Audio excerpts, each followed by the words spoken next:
At this time, if you would please stand, remove your hats for the playing of the national anthem.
The New York State Public High School Athletic Association requires officials to enforce all sportsmanship rules for athletes and coaches. We will not tolerate negative statements or actions between opposing players, especially trash talking, taunting, or baiting of opponents. If such comments are heard or actions seen, a penalty will be assessed immediately. We have been instructed not to issue warnings. Let today's contest reflect mutual respect.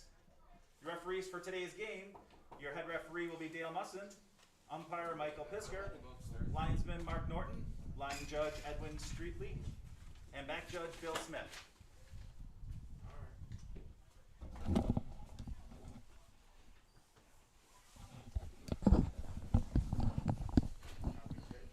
All right, good afternoon, ladies and gentlemen, and welcome to another Western New York Athletics broadcast of Section 6 High School football. Today's matchup features the Dunkirk Marauders versus the Maryvale Flyers. Mark Johnson and Tom Prince here. And Tom, it's another exciting game to kick off the 2021 spring season.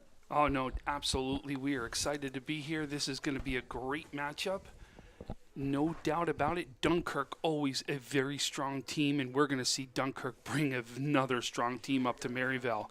And in Maryvale, we're going to be talking about two baseball players. They're going to be posing as football players today. And I say that kidding, but you guys all recognize the Carson Harper, your quarterback, as well as Dalton Harper.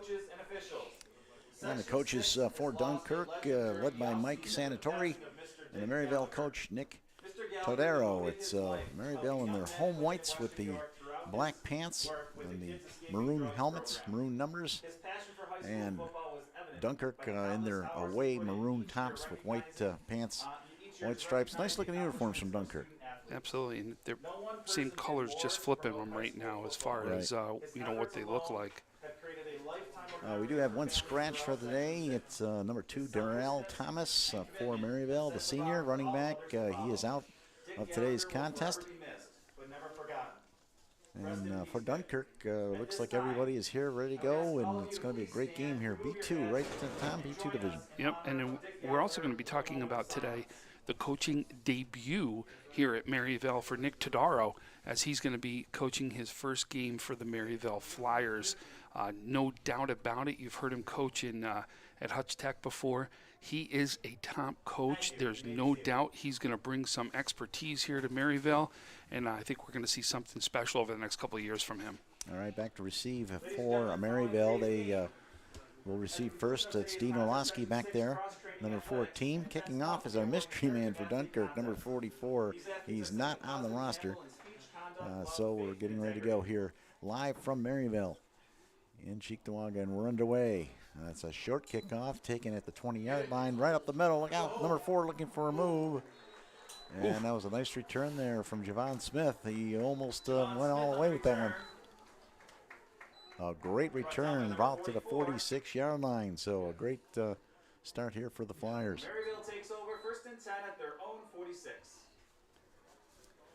Maryvale come out with their offense. here shortly. Still on the sideline. I'll tell you, we're going to talk right now. Carson Harper is going to be your quarterback for Maryvale. I love this kid's leadership. I've seen it on the baseball field. I've seen it come through in many sports. This kid is a true leader and now gets a chance to lead a team at the quarterback at the helm for Maryvale. Harper in the shotgun. Maryvale going from left to right. The quarterback keepers, he takes it out over the 50-yard line, 45, and steps out of bounds at about the 43-yard line. A 12-yard rush for Harper to the right side. No one laid a hand on him. And he decided to go out of bounds at the 43. He was one step away from breaking that one. That's how you want to start off the season, I'll tell you that. And I'll tell you, in the backfield, next to Carson is his younger brother, Dalton Harper, who's a 10th grader running back. Look at him, 5'8", 210. That's not a small running back that you're going to see him do some damage from the running back position. Harper again in the shotgun. Looks, fires right side, complete over there. That's Orlowski, and Orlowski's dragged down after a short gain. Picked up about 3 yards.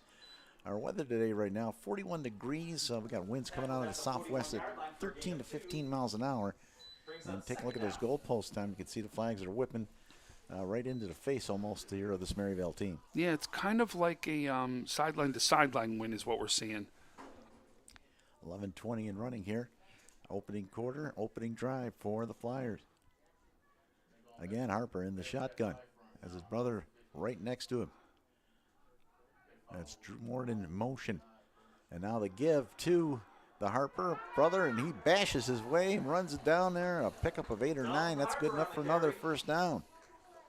So Dalton Harper doing the damage. Boy, Maryvale looking very strong right now early on, and it's a testament to that offensive line early on as you're seeing them being able to run the ball effectively. Well, it's a 1st and 10. The ball spotted at the 32-yard line as they wind that clock up again inside 11 minutes here on an opening possession. Opening day here at Maryvale High School. And it looks like about 30 or 40 people in the stands. Once again, it's 2 fans per player, according to the rules for Section 6 this year. But at least there are some people here. Once again, Harper in the shotgun, takes the snap, back to pass, looks, fires, has his man, and down there on a nice catch. Once again, it's Javon Smith. He hit him right over the middle, Tom. Beautiful pass, nice catch. Very nice. Boy, this Maryvale team looks good to start this season off. Boy, Coach Tadaro has this team ready. They are coming out strong and fast. A couple of first downs, and lo and behold, the ball's inside in the red zone. Spotted at the 18-yard line. And they're getting their signals in, obviously, from the coaching staff. Every player turning and looking at their own bench. And now we're ready to go. Harper once again in the shotgun. Waiting on the snap. Gets a snap, high snap. He's going to keep it himself. Reversed, went back to the left, back to the right, and now is inside the 15-yard line. So he made something out of nothing there, Tom. 4-yard gain. He took the words right out of my mouth. I was going to say the same thing, and that could have been a loss. Oh, we got a late flag here. Late flag coming in. We got some chippiness out there. Hang on. So a couple of players exchanging pleasantries. And that's going to cost someone some penalty yardage here. Let's see for the call. Or is it going to be both? Personal foul. Yes, you're right, Tom. Good call. Personal foul off on both teams. That penalty will offset. But I always hated that rule because it technically should be a warning. Well, at least it's not hurting either team right there. But at the same time is whenever a quarterback runs the ball and gets hit or your team feels like he gets hit hard, there is usually some sort of melee, unfortunately, that happens right after that as everyone is trying to protect the quarterback. So it'll be 2nd down and 6 now for Maryvale. Harper waits on the snap, gets it, back to pass, looks, throws, right corner in the end zone. Ward, he pulls it down. Drew Ward with a great catch. Drew Ward somehow snagged that in. And it's going to go as a 15-yard touchdown for Maryvale. Unbelievable catch. Wow, what a job that was. And it looked like he was totally shielded from the ball on that one and somehow made a catch as the ball got past the defender and he makes the catch. Wow, that is a way to start off a first drive for the season. This Maryvale team is ready to do some damage. So the Flyers score on the opening drive. They are not going for the extra point. Looks like they're going to go for 2. As Harper stares back at his coaches. Now he's ready to go. Says something quickly to Orlowski, who's lined up on the left side. His brother Dalton is in the backfield with him. Out of the shotgun. 2-point conversion try. Harper on the run. Throws and had his man, and looked like it was deflected. Looks like he was going right back to Drew Ward again, and the ball might have been deflected there in front of him. Incomplete, but they're up 6-0. Like I said, boy, that Maryvale team looked great on that drive right there, doing it from the pass as well as the run, giving their quarterback time. A huge shout-out's got to go to that offensive line as they came up big for the first drive from Maryvale. So 6-0 our score here with 9:06 remaining in this first quarter. That was an impressive first drive to open the season up for Maryvale.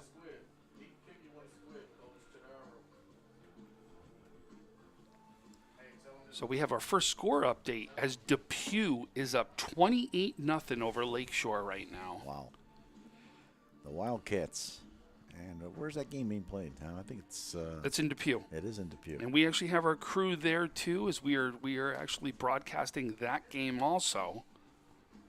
And a busy day for you, of course. Later on, you're down at Frontier. Yep, I will be at Frontier, and as they take on Will North in a huge AA matchup. I'm telling you, I know that Frontier team is going to be a good team too. Will North always brings it year after year. That'll be a fun game to watch later on this afternoon. And the JV team for Frontier beating Will North last night, 12-7. Tonight it's the varsity's turn. That should be a great matchup between two Class AA competitors. And this game, of course, in Class B2 here as we're getting ready for the kickoff. This will be big. Right now, Dunkirk now already is now going to get ready. You know they're going to bring it. You know they've got a team to do some damage. You know they can run the ball. They can run the ball year after year. Now will be the question is, it's Dunkirk's time. What are they going to do? Kicking off and a squib kick onside. It's loose and right in the midfield. Maryvale thinks they have it. They do not have it. Dunkirk gets it back here. And that was the kicker, Kevin Jobidi, trying a little fancy move there with a squib kick, and they almost came up with it. And Teddy Roberts, number 88 for Dunkirk, the 9th grader, 6 foot 160, comes up with the ball and makes sure that he keeps the ball with the Dunkirk side. Now, the only bad part about that, Tom, is you give Dunkirk excellent field position at midfield. It's a gamble, and they almost caught the Marauders sleeping, but they're going to start out with their main man, Kristen Ortiz at quarterback, number 30. Man in motion. Ortiz gets a snap. He's going to keep it himself. It runs across the 40 and then down into about the 38-yard line. So it's a nice first down run for Ortiz. Picked up 12, first and 10. He looked great. He looked like a running back on that play. I mean, he literally, you even saw he took that little step before he actually caught the ball. You knew he was ready. That was a designed run from him right from the start. And he comes out with a great 10-yard run to start this thing off for Dunkirk. Ortiz is a 6'3" senior. And he's going to be taking over the quarterback chores here to start for the season for this Marauder team. First and 10 from the 38-yard line. Waits for the snap. Now we got some movement at the line. It looked like it might have been number 58 flinching there. Gavin Cave, the right tackle. You could have almost said the first play almost could have been a false start just because of the hitch that the quarterback took on that one. But they let that one go, and this one was a little more blatant than that one was. So, of course, they had to throw the flag on that one. So that cost the Marauders 5 yards, makes it first and 15 from the 43-yard line. They're down 6-0 here with 8:15 and running in this first quarter. The Marauders in those sharp-looking uniforms come up to the line of scrimmage. Ortiz waiting for the signals. McCall in motion. The give to number 3. That is Kuzer. Jay-Sean Kuzer. And he picked up a couple of yards back. Let's see, they'll give him about, they'll give him 2 yards on that carry.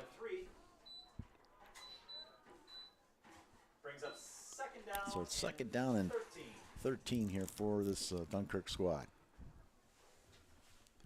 This is a big, a big first drive. Not that you're going to sit here and say that this is the game right here, right? But what you're talking about is it's still just a way, it's to kick off the season. It's to kick off the game. It's to get the momentum. And Dunkirk definitely wants to make sure they don't lose momentum early in this game. Ortiz again back in the shotgun. McCall in motion. Ortiz is going to keep it himself and get inside the 40-yard line. Gets almost back to the original line of scrimmage. So that's going to bring down 3rd and a long 10 for Dunkirk. A couple different Flyers in on that tackle. So there's no question about it time. They've got their eyes on Ortiz for the RTO possibility. But with their quarterback, they in essence have 2 running backs in that backfield that can run, take off at any time here. And Jaden Rodriguez checks into the game for Dunkirk, the wide receiver. They'll line him up on the opposite side along with McCool. Excuse me, that's Devon McCall. And now actually it's a pass play, and it's complete down around the 30-yard line, 29-yard line. So it was Jaden Rodriguez come in and to throw that pass, and they give him the first down, it looks like. Let's see. And they're going to mark him just short. Boy, Jaden there with a nice rollout to the open receiver right there. And so it looks like we're going to see the double-headed quarterback as we're going to see as Dunkirk's got 2 guys that could be coming at quarterback that you could be seeing utilizing their strengths depending on what Dunkirk needs to be done. All right, so it's 4th down, less than a yard. They're going for it. Ortiz, quarterback, sneak it he will, and he'll get the first down and more. Down inside the 25-yard line, a nice little sneak there, and the Marauders keep this drive going. Gain of 4 on the play. First down, Dunkirk. 6-10 and running. 4th and less than a half a yard. It's really not that hard to quarterback sneak a ball, Tom. Yeah, no, but it also depends on how strong your line is, right? Your line's got to be disciplined. Your line's got to make the right moves. They've got to make sure they get the push, and that's exactly what Dunkirk does right there. Well, 1st and 10, the ball marked just inside the 25. Ortiz back at the quarterback position in the shotgun. Takes the snap. We're going to run left with it. Nowhere to go. Makes something happen there. He picks up a couple of tough yards. Ortiz on the carry, brought down by Nick Maines. Looked like Maines was in on that tackle. Number 24 for the Flyers. Gonna give him 2, maybe 3. Let's see. I'll mark it for a 2nd and 7 play coming up. So our next score update comes with 4 minutes left in the first quarter as West Seneca West takes a 14-0 lead over Niagara Wheatfield. And the visiting Falcons down in West Seneca West territory. Sun trying to pop out here. See some shadows out there, and that's good to see, but primarily a gray morning turning into a gray afternoon, but sun trying to poke out here a little bit. Ortiz back in the shotgun, waits, gets the snap and hands it off. Running left side, and a nice power run going to the corner. Now a beautiful run there by Jamari Terry, number 4. Junior running back exploded off the left side, Tom. I'm telling you, this team can run the ball. Look, we've seen Kosher run it. We've seen Terry run it. We've seen, Ortiz run the ball. These guys are running back heavy. There's no doubt about it. You start to wonder, though, early on in the game, is Ortiz your running more going to do the run game and run the ball himself? And when we see need for a pass, will we actually see Jaden Rodriguez come in and do the passing then? So we haven't seen Ortiz do anything passing yet. 1st and goal to goal. Ortiz back in the shotgun. Ball at the 4-yard line. High snap and a pre-snap penalty. And again, more movement on the line. And they might get Sebastian DeGolier for this one, the big left tackle. False start Dunkirk, 5-yard penalty. So another penalty backs up the Marauders, and those are drive killers. Oh, huge. And they overcame the first one, right? So the question is, will they be able to overcome the second one?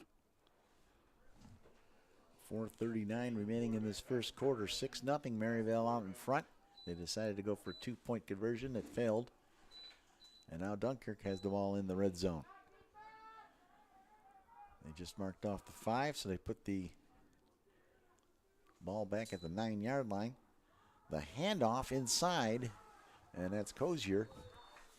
Jay-Sean Cozier, and he takes the ball inside the 5 and picked up those 5 yards back there. There you can see that's what they've been able to do. And when you got a team that can run the ball the way they are and overcome some of those, boy, that is a huge asset to be able to have in your bag.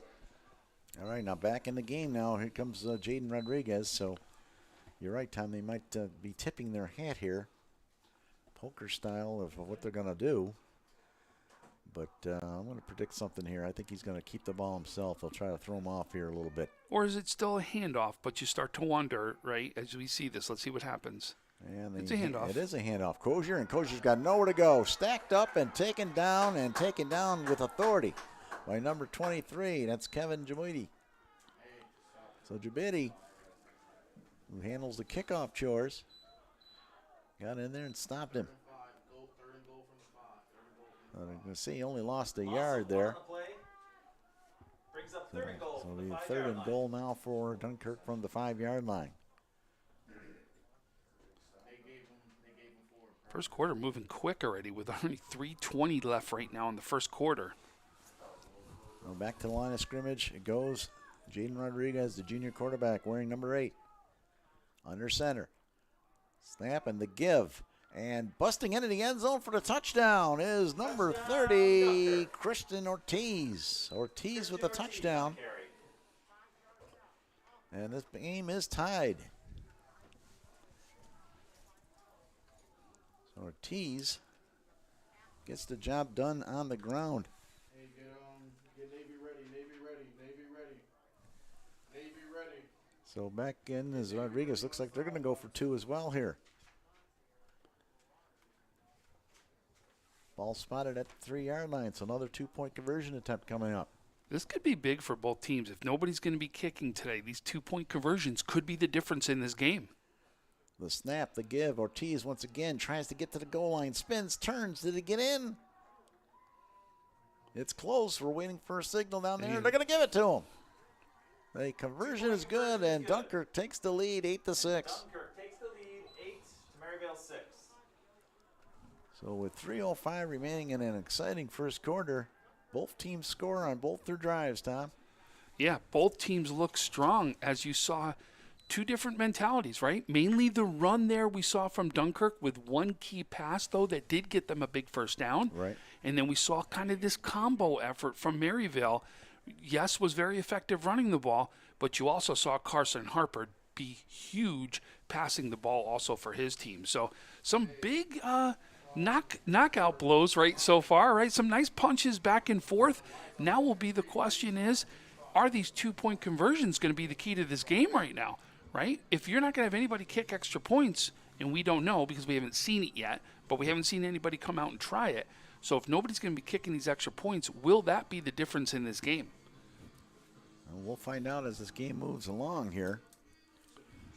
We'll see how this kickoff goes now. Will they decide to try to kick off standardly here, or will they try something special themselves with the Marauders as they send out number 44 to do the kicking? And once again, our apologies. We do not have 44 listed on our roster. We don't know who he is. And they're setting up, it looks like, for a standard kickoff. He kicked off the normal style on the opening kickoff. Let's see what he tries here. Javon Smith back there, number 4, waiting for it.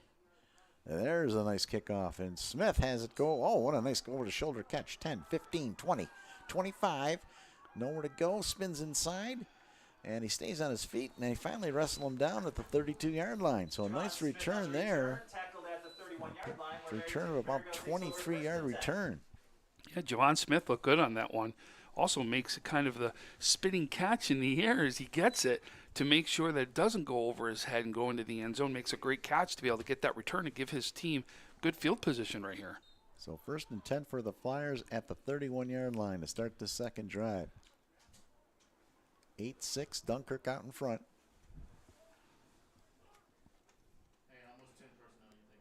And just one mismatched helmet out there for Maryvale. That's not bad.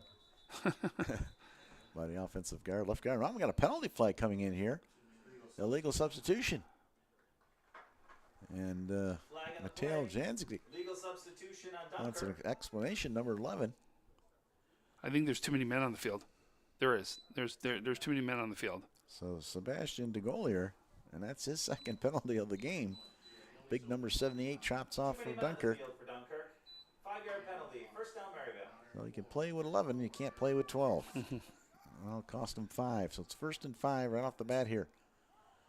The pitch out give, and it's Drew Ward. Ward steps out of bounds, and then now he's hit down. Drew Ward on the carry. Now a little extra action going on down there. Wow. Brought down by Jaden Referees are letting him go here a little bit, Tom. There's a little, yeah, there's no doubt. There's a little, these teams are amped up for this game. There's no doubt about it. Listen, we've been waiting since August to play these games, right? I get there's a little amp up right now. Of course, it's a shortened 5-game season. And every game's got meaning. It could be the difference whether you make the playoffs or not because you're trying to get in those top 4 spots. Back in the shotgun again, it's Harper giving it to his brother. So Dalton Harper picks up about 3 yards. And wind's starting to whip out there a little bit now. 2nd and 7. As we're coming down to the 2.5-minute mark left in this first quarter. Mark, everyone knows I have a passion for baseball on top of it, as I call a lot of things in baseball. Dalton Harper will be a kid we're going to be hearing about in the future, as he is one of our big catchers that are going to be huge in the area that we'll be seeing go to the next level to play baseball. Carson Harper waits for the snap. He's going to keep it himself. He's going to get stuffed in the backfield. Tries to get out of it, and there's nowhere to go. Ball's loose. No, he's saying he's down. He's pointing down. I got to tell you, that was close.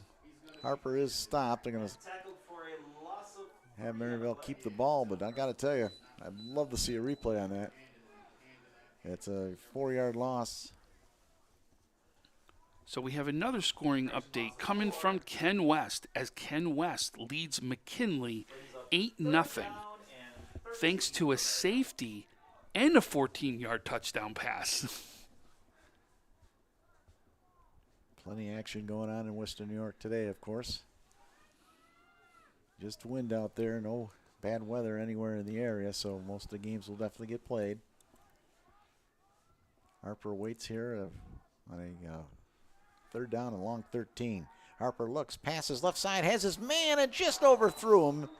And that was Drew Ward who caught the touchdown. He was open. Just a little bit too much air and too much oomph on that one from Harper. It looked like he slowed down just a little bit, setting himself up for the catch. And as he slowed down, I think Harper was trying to lead him a little bit. But I just think it was just a timing thing that was just off on that one. Quit on his route just a hair. And unfortunately had the ball go over his head. So it's 4th and 13. Here's a surprising move. The ball at their own 39-yard line. Flyers appear to be going for it. 1:14 left right now in that first quarter. The man back a little bit here for Dunkirk, and looks like they are gonna go for it. Man in motion, that's Ward. Back to pass. Harper looks, fires, has his man, and that's enough for first down. What a catch there. Javon Smith with a nice catch. And on the play, Devon McCall's slow to get up for Dunkirk. We got an injured player down there. McCall gets onto his feet, and he's going to stay on the field, it looks like. Meanwhile, they'll move the chains, Tom. Who are we to question Coach Tadaro? You knew he'd come up big, right? And he makes a big decision right there, goes for it on 4th down, and look what happens. A big first down and momentum right back in your favor right here. The 6'4" senior receiver, Smith, hauls it in, keeps this drive going. as we're inside 1 minute now in this first quarter. 8-6, Dunkirk on top, but Maryvale moving the ball. Harper gets the snap, looks, flips it out quickly up the left side. Orlowski, and Orlowski is smothered, and what a great tackle that was by Ortiz. Came up and got him. Man, Ortiz is big both ways. He's coming up big right on the defensive side of the ball. And, oh, by the way, I play quarterback. Oh, by the way, I play running back. He's doing it all on the field right now. So we're down to 15 seconds and running, and I don't think they're going to get another playoff here. The way they call their plays, they're very slow, and it looks like they're going to let this quarter run out. So at the end of one quarter here, it's Dunkirk 8, Maryvale 6. And at the end of the first quarter, we're going to take a quick break time. Yeah, we'll give a quick score here. West Seneca West, Lucas Freeland with a 62-yard touchdown to end the first for a 21-0 lead for West Seneca West right now. So some big scores we're going to see reported throughout Western New York. So right now we're going to take a quick break from our sponsors, and we'll be back here shortly.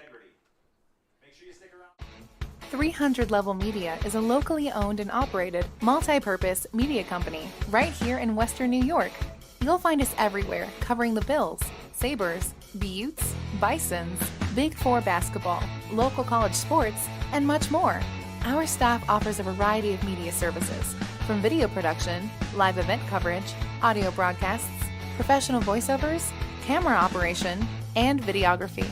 Visit www.300levelmedia.com or give us a call at 716-427-2600. This is 300 Level Media. Why do you exercise? To look better? To feel better? To drop a few pounds? To train for an event? To defy age? Or to keep your ability to say yes to the things you love to do? Whatever motivates you, G&G Fitness Equipment is here to get you there. Treadmills, ellipticals, rowers, bikes, home gyms, and accessories. We'll pair you with the right equipment, teach you how to use it, and be there every step of your fitness journey. G&G Fitness. Your goal is our goal.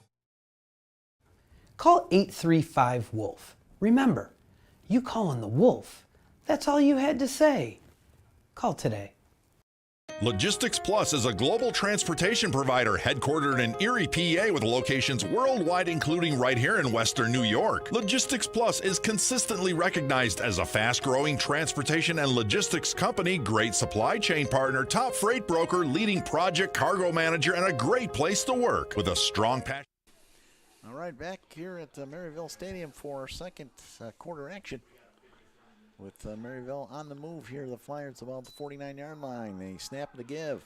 Dalton Harper is cut down. Nice play there. As number 11 came up to get him, and that's Mateo Janzik. Came up and got him. Gain of 1 on the play. Referees lost their hat out there as that wind continues to howl out of the southwest at about 15 miles an hour. The fourth touchdown for Isaiah Simmons with West Seneca West. Already 27-0. Well, my alma mater, Niagara Wheatfield, getting pounded here on opening day.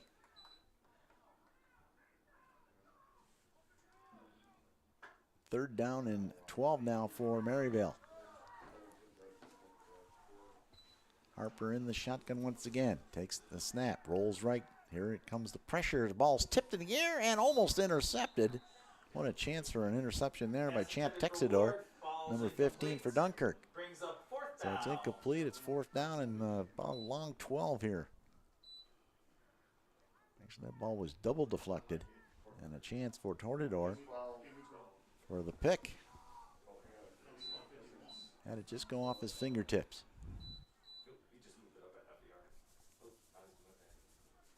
The ball is going to be officially spotted here, it looks like, at the 48-yard line. Now they're moving it around again.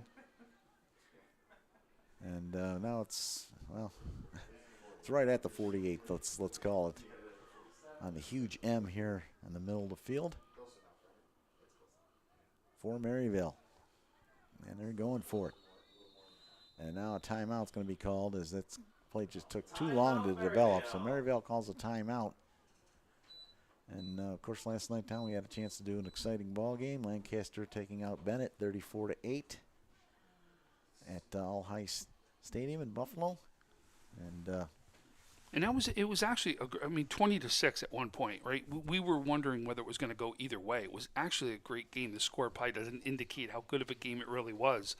And I think it's definitely going to be two teams we're going to see battle for the sectional championship, as no doubt Lancaster's going to be there. If anyone doubts that, you're crazy, right? A 4-time defending sectional champions, they'll be there, right? But this Bennett team showed us a lot just because of how young they were. They started a running back that was a ninth grader, and they started a sophomore quarterback. That team is going to get stronger and stronger as the season goes on, especially as they get more reps together and more reps underneath their belt. I'm going to say watch out for the Bennett team. Right now, we don't know about the rest of the AA conference, right? Anything can happen. We just haven't seen them play yet. So that's going to be the wait and see. Actually, right now, we should have I think 1 o'clock was Orchard Park and Hutch Tech. I haven't seen a score come in from them, but that would be the first indication of another AA matchup that we should be hearing about shortly. All right, coming on to that timeout here. 4th down and a long 12. Now let's call it 4th and 12 for the Maryvale Flyers. Their second 4th down try in this drive. Back to pass. Harper looks, fires, has his man Orlowski. What a catch. Orlowski went to the turf. There's a flag thrown right at the point, and he might have been hauled down. He still made the catch. They're going to call the penalty, I believe, on number 28, Chris Torres. But what a grab by Orlowski. That was not only a great grab, it was also a great catch as Harper put it where only he could catch it. Unbelievable pass right there. So Harper on the throw, Orlowski on the catch, pass interference against Dunkirk. Of course, it's declined, and it'll be another 1st down. So 2 4th down conversions on this drive. Maryvale is for real time. And Coach Todaro is fearless, I'll tell you that. I love his coaching right now as he's making sure he's giving his team every chance and every opportunity to succeed right now. Great job there and great calls. And I'll tell you, we've seen a lot from Harper here today as he's taking over from Connor Desiderio, who's been the quarterback here at Maryvale. But Harper's stepping up huge early in the season. That's Ward in motion. It's going to get the pitch on a jet sweep left side, and he's going to be banged out. He stays in bounds. Oh, what a great play. He spun off 2 Dunkirk players. And another flag down as we got some more incidental action around the 28-yard line, and this time it's coming back. They're going to call a holding call here on the Flyers. Going to wipe out a nice run from Ward. Drew Ward banged his way down, would not go out of bounds, but it's nullified by the penalty. Yeah, that was. It seemed like he spun and was shocked he was still in bounds and then took off again. Right. Unfortunately, it's going to come back on him. So let's see. We're going to spot the ball from the spot of a foul. Brings it back to the 38-yard line. They're going to wind up the clock here, and 10.5 left in this first half. I think the only thing wrong with this Maryvale offense right now, Tom, is they take just a little bit too long to get their plays in. Well, you got to remember this is a brand new coach, right? This is a brand new coach with a brand new style, and they've had 10 practices. So I get that it's probably going to take some time. Harper back to pass, looks, now he's going to have to run. He's being flushed out. He's going to throw down the sideline, and way out of bounds as Justice Hill got away with pushing one of the Dunkirk defensive backs. Harper's pass falls incomplete. The ball was overthrown down there around the 10-yard line. Result of the play, 2nd down. So it'll be 2nd down here, and 16 to go for this Maryvale team. Yeah, we're 9:57 left inside the first half right now. So Jackson Pensick checks in, number 79, for the Marauders. And coming back in the ball game, it looks like as well, Chris Torres, number 28. Excuse me, that's Teddy Roberts, number 88. So a couple defensive changes here for Dunkirk. Waiting for the snap. Fakes it and goes inside to his brother. Dalton has it, stumbled a little bit and got down to about the 31-yard line. Well, it was a nice little counter move there, and unfortunately they might have got a couple extra yards out of it, but Harper stumbled around the old turf monster, reached up and got him there. Yeah, it looked like a stumble, a trip, whatever it may have been. They marked the ball officially at the 31. I thought he got it closer to 30, but they'll mark it at the 31. It'll be 3rd down and 9.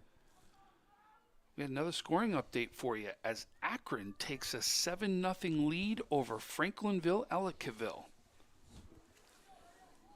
The Akron team, I believe that game is being played in Akron. 3rd and 9. Harper again in the shotgun where he's been the entire game. Here comes some pressure from the outside. Harper throws. Oh, and the ball was tipped by Torres. And it was intended for Orlowski, and it's an incomplete pass. So once again, it's a 4th down, and it's 4th and 9. I mean, it went for it on 4th and 12, 4th and 13. It's 4th and 9. I'm thinking they're going to go for it. I'd be shocked if they didn't go for it, to be honest with you right now. It'll be the 3rd chance here for a 4th down conversion on this drive. So let's see what they do as they leave both the Harper brothers out there. Now Ward and Smith lined up far right. Orlowski down low here. Waiting for the snap. Another 4th down conversion try. Gets the snap. Harper back to pass. Looks, he's going to throw. He's got his man down there. It's Smith. Oh, he overthrows him by a yard. Javon Smith was open down on the right sideline. Inside the 5-yard line, the ball falls incomplete down. You know what, Mark?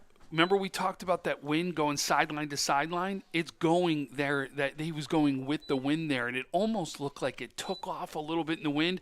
And you look right now, I went right to the flag. Look how hard the flag is blowing right now. I think the wind got a little hold of that one in the air. So they'll turn it over to Dunkirk on downs. So I do have a score update, and we were asking, we're going to get a AA score update right here. Orchard Park leading Hutch Tech right now, 30-0 in the first half. Wow. So, or it could actually be, I'm sorry, I don't have the quarter right there, but it's 30-0, and it says 3:16 left. So I don't know if it's the end of the first half. It was a 1 o'clock start, so it could be the end of the 3rd quarter right there.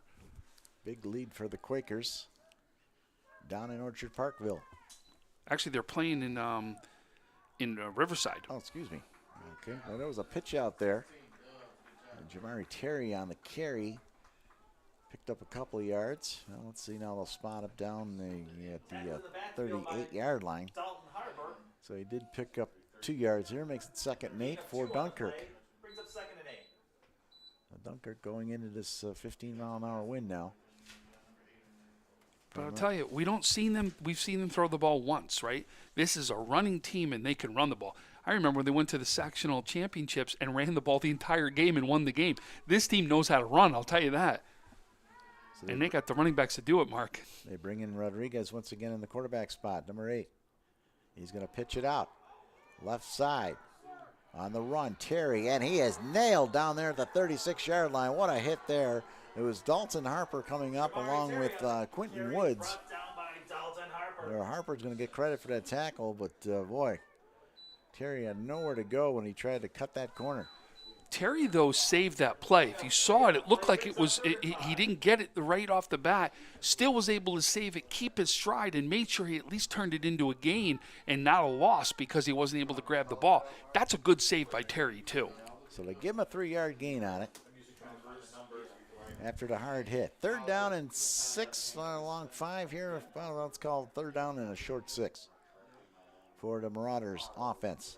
The give up the middle, and Ortiz trips. It looked like the turf monster struck again. Ortiz stumbles in the backfield. He took the handoff and never got going. Tripped up and. You wonder if they tripped. It looked like Rodriguez went down 2 on that one. You wonder if they're, the feet collided right there, and it was more of a tripping.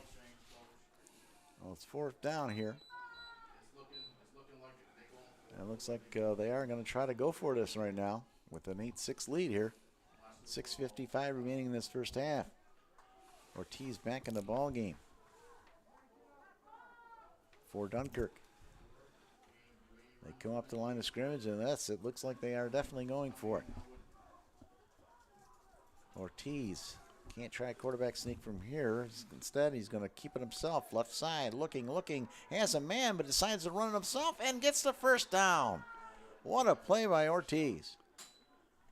He had number 15, Champ Texeter, open for a bit at midfield and decided to keep it himself, and they'll move the sticks.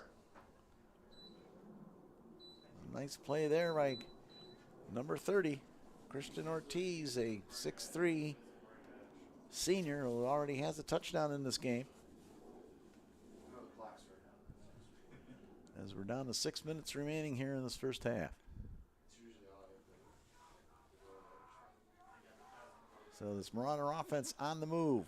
Ball spotted at the 43-yard line. Pitch out, right side, cutting back inside again. And that's Kozer with it. And he picked up about 4 yards. Jason Kozer on the carry. Brought down at the Dunkirk 47-yard line for a gain of 4 on the play. Terry Overstreet trots off here for Maryvale. That's a big boy. 6-footer. So Maryvale makes a couple of changes on defense here. On a 2nd down and 6 play here from the 47-yard line. Rodriguez back in the ball game. Number 8 at quarterback. Gonna pitch it out. Left side, Kozier across midfield, and he's dragged down out of bounds right at the spot to gain. Dunkirk thinks they have the first down. We're gonna have a timeout here for a measurement. So we got our first measurement, I believe, of the game here. Unfortunately, we're gonna have to bring the chains in from way on the other side of the field. They're giving them the first down, no measurement. First down, Dunkirk.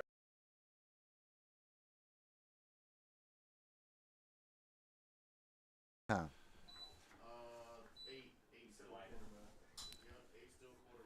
1st and 10 from the 47-yard line of Maryvale. As we whittle our way inside 5 minutes here. Marauders with the 8-6 lead and driving. Rodriguez stays in at quarterback. Rodriguez, pitch out, left side. That's Ortiz, and Ortiz puts his head down and picks up 5 the hard way. Ortiz on the carry. 23, Kevin Joy on the tackle. Brought down at the 43-yard line of Maryvale for a gain of 5. So it'll be 2nd down and a long 5 here for Dunkirk.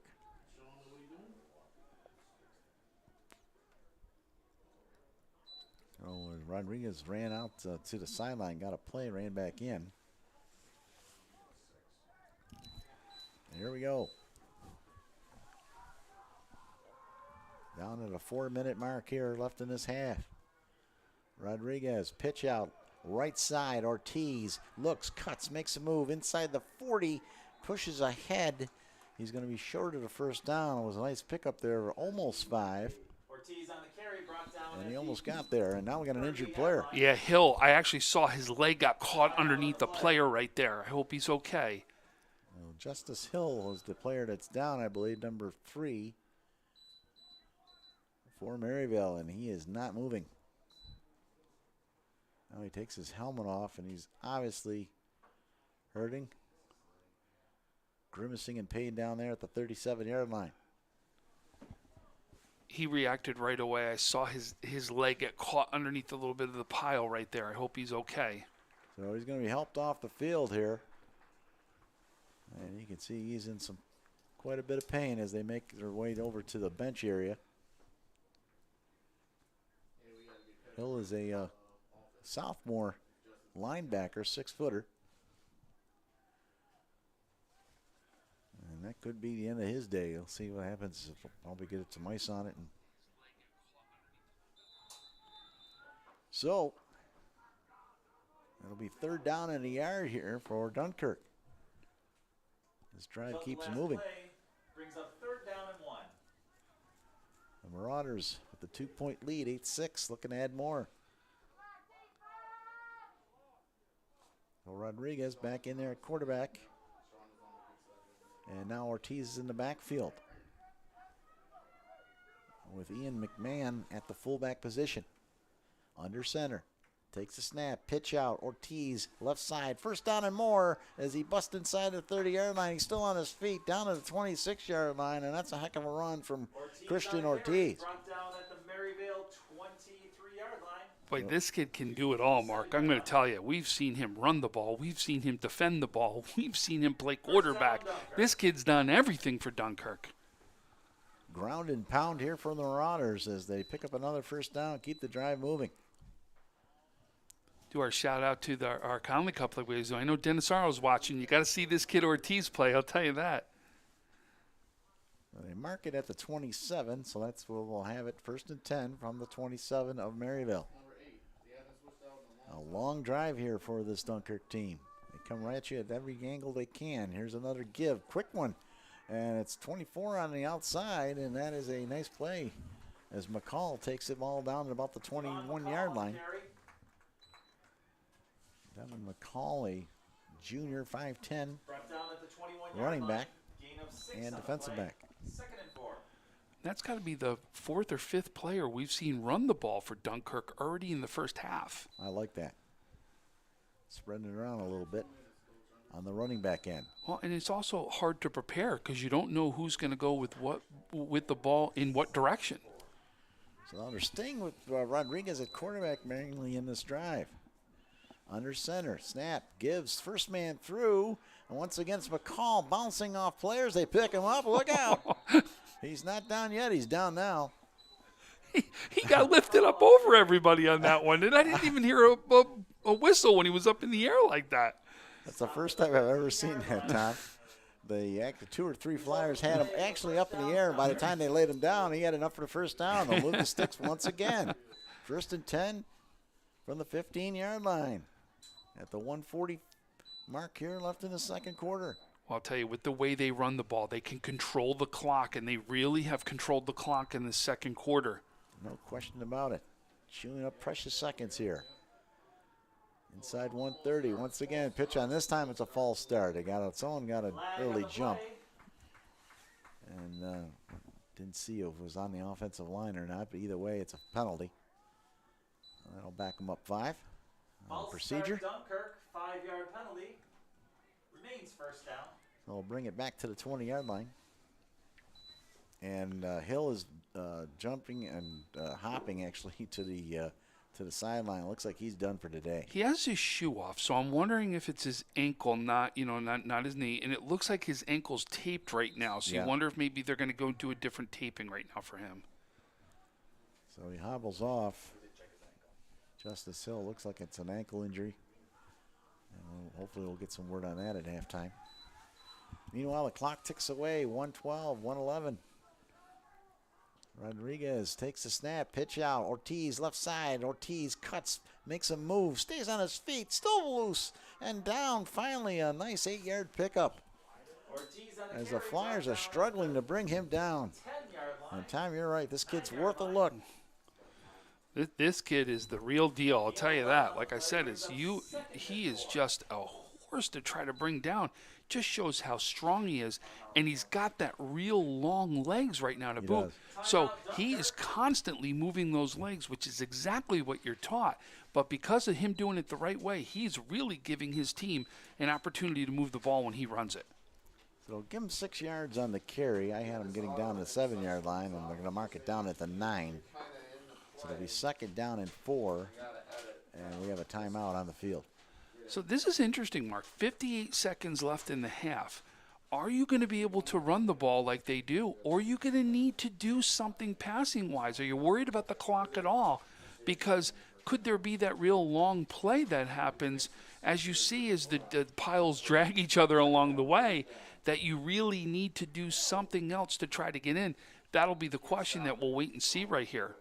Both teams have 2 timeouts left, so Dunkirk burns one there. No doubt the 2 timeouts is going to be a big help. I agree with you. But you just wonder do you think, a little bit differently here just because of the clock with now less than a minute left to go in the half?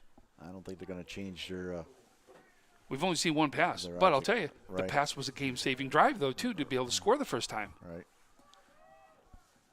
Rodriguez back under center. 58 seconds left. Here's the pitch out once again. Ortiz cuts, and they were waiting for him this time as he got down around the 7, inside between the 7 and the 6-yard line. And it's another timeout called here by Dunkirk. So they burned their second timeout, as you predicted. And Smith was great on that play. Did you see Smith come up and make that tackle right there? 4 for Maryvale. That's a huge stop right there. But again, 8 seconds come off the clock right now, and it looks like it'll probably go to 1 timeout left with Maryvale. So they still have another timeout left right here. Well, Dunkirk called it. Oh, Dunkirk called it. So yeah. So Dunkirk called it. So that's 1 timeout left. So now you're not. You can only stop it 1 more time. So the question is, what do you get in and what do you start doing as far as the time goes? Hey, listen. Ultimately, no matter what, you got to get the first down, right? You got to get the first down to be able to do anything here. Right, so exactly. But you're also in the territory where you can do a 4th down play, right? You're obviously in an area where you're going to go for it on 4th down too. So they're going to mark it down right at the 6-yard line. The ball just right on the nose of the 6. And it'll be 3rd down and we're going to mark it as a long 1 here. Another quick score. Akron is now up 14-7 over Franklinville-Ellicottville. All right, here we go. Rodriguez under center once again. He's going to pitch it out, and it's again Ortiz heads to the corner. He's in. Touchdown, Dunkirk. Christian Ortiz does it again. His 2nd touchdown of the afternoon. Ortiz on the carry. And this Dunkirk Marauders team comes at you from every angle on the ground, and they score again. That's it from on the ground. They are a ground team, and they can run the ball. We've known they can run the ball. Like I said, they've done it year after year. But I'll tell you, this Ortiz is something. He does it from multiple positions out there in the field. So Ortiz scores once again. We got another scoring update. Is we got a score change for the first time. McKinley is now up over Ken West, 12-8. So they're going to go for 2 here. Up 14-6. There goes, Rodriguez on the run, and he throws it, and he's knocked down as he threw, and the ball never had a chance. So the 2-point conversion try fails, but they still have an 8-point lead here with 45 seconds left. Now what do you do here, Tom? You try another little punch kickoff? Oh, there's a flag. Oh, we do. It's going to be an unsportsmanlike conduct. Flag on the play. Well, we have a flag that's down around the 17-yard line. Let's wait for this call here. That flag extremely late, Tom. Yeah, wondering if that's going to be on Dunkirk. It was one Dunkirk player all around the Maryvale team, and then he kind of came out of it. So I don't know if there was something said there, but the flag was thrown right in that group of players over there. Now, there's an unsportsmanlike conduct call. It's going to go against. Well, Didn't say who. No, he did not. Little shades of last night's memories with the officiating crew. And so they're over. No, they're not. Yeah, they're talking to Dunkirk's coach. So I wonder if that means it's against Maryvale then. I have no idea, Tom. Usually you'll get the penalty call and then you'll see who it's against. And we did not see who it was against. Well, normally if you're going to talk to the coach, you're talking about what are you accepting and what do you want. And that's why I'm wondering if that's why it's against Maryvale over here. The official is taking the football and bringing it back to the 40. Well, we'll see whether he goes forward or back right here, right? That's going to be into the mystery. Oh, he puts it right down on the 40. So offsetting against Dunkirk. Yep. Finally a call. And now he's going to mark it. So now they're going to have no choice but to try to legitimately kick this off. And, with 45 seconds left and 2 timeouts left, you never want to sit on the ball going into half, especially when you're down 8 points. So there's a chance now for Maryvale maybe to score here before the end of the half. And we've already seen Maryvale be effective by the air. And watch out because they've had some open men that could easily have been some big passes and even one of them for a touchdown. So let's watch out. Do not count out just because there's 45 seconds in that Maryvale's not going to do anything here. I will admit, this is driving me crazy. We're going to have to find out who 44 is for this Marauders team. I have no idea. He's not on the roster. He's a tall player, lanky, and now the ball falls off the tee again. He might have to have someone set it up to make matters worse here for Dunkirk. That wind is blowing out there. It's averaging about 13, 14 miles an hour. Once again, trying to lean the ball on the tee a certain way. He had it up there pretty good. Still waiting for this kickoff here. Looks like it's going to be another pooch try here, but this is going to be a dangerous one with that ball on the 25-yard line. So here we go. Steps up to the ball, and he punches it. Squibber gets through. Another bounce. Finally picked up the 35-yard line. 40, 45, 50. Cross midfield. Oh, and what a nice return there. On the run for the Flyers. Dunkirk 40-yard line. And it was Orlowski with a beautiful return. And they're in business here with 38 seconds remaining and 2 timeouts. Absolutely, like I said, and they've been effective by the air. So you know they're going to come out throwing the ball because at least an incomplete pass will stop the clock for them, and it's not even something that they've got to worry about taking that timeout then. So they maybe possibly go to Ward here on another post pattern to the corner, or come back the other way to Orlowski, or maybe Javon Smith. So Smith lines up far right side. Orlowski down low here in front of us. And Ward in the slot. Harper in the shotgun with his brother to block in the backfield. Harper waits on the snap, gets it, back the pass, pressure on, but he's going to throw it. He's looking for Ward. He could have had him. Excuse me, that was Javon Smith down there. Smith again looked like he gave up on his route. It does. It looks like he's slowing up at one point to try to get in the position to make the catch. Now he's looking like he's favoring that leg. Yeah, he is. He's holding it. He's holding the right thigh. Well, now you start to wonder, is it an injury really? Then it's not. It's nothing more than that. He'll be replaced by Quentin Woods, number 6. So he comes off the field. And who knows, he might have twinged a hamstring. Oh, now he's down on the ground here in front of us.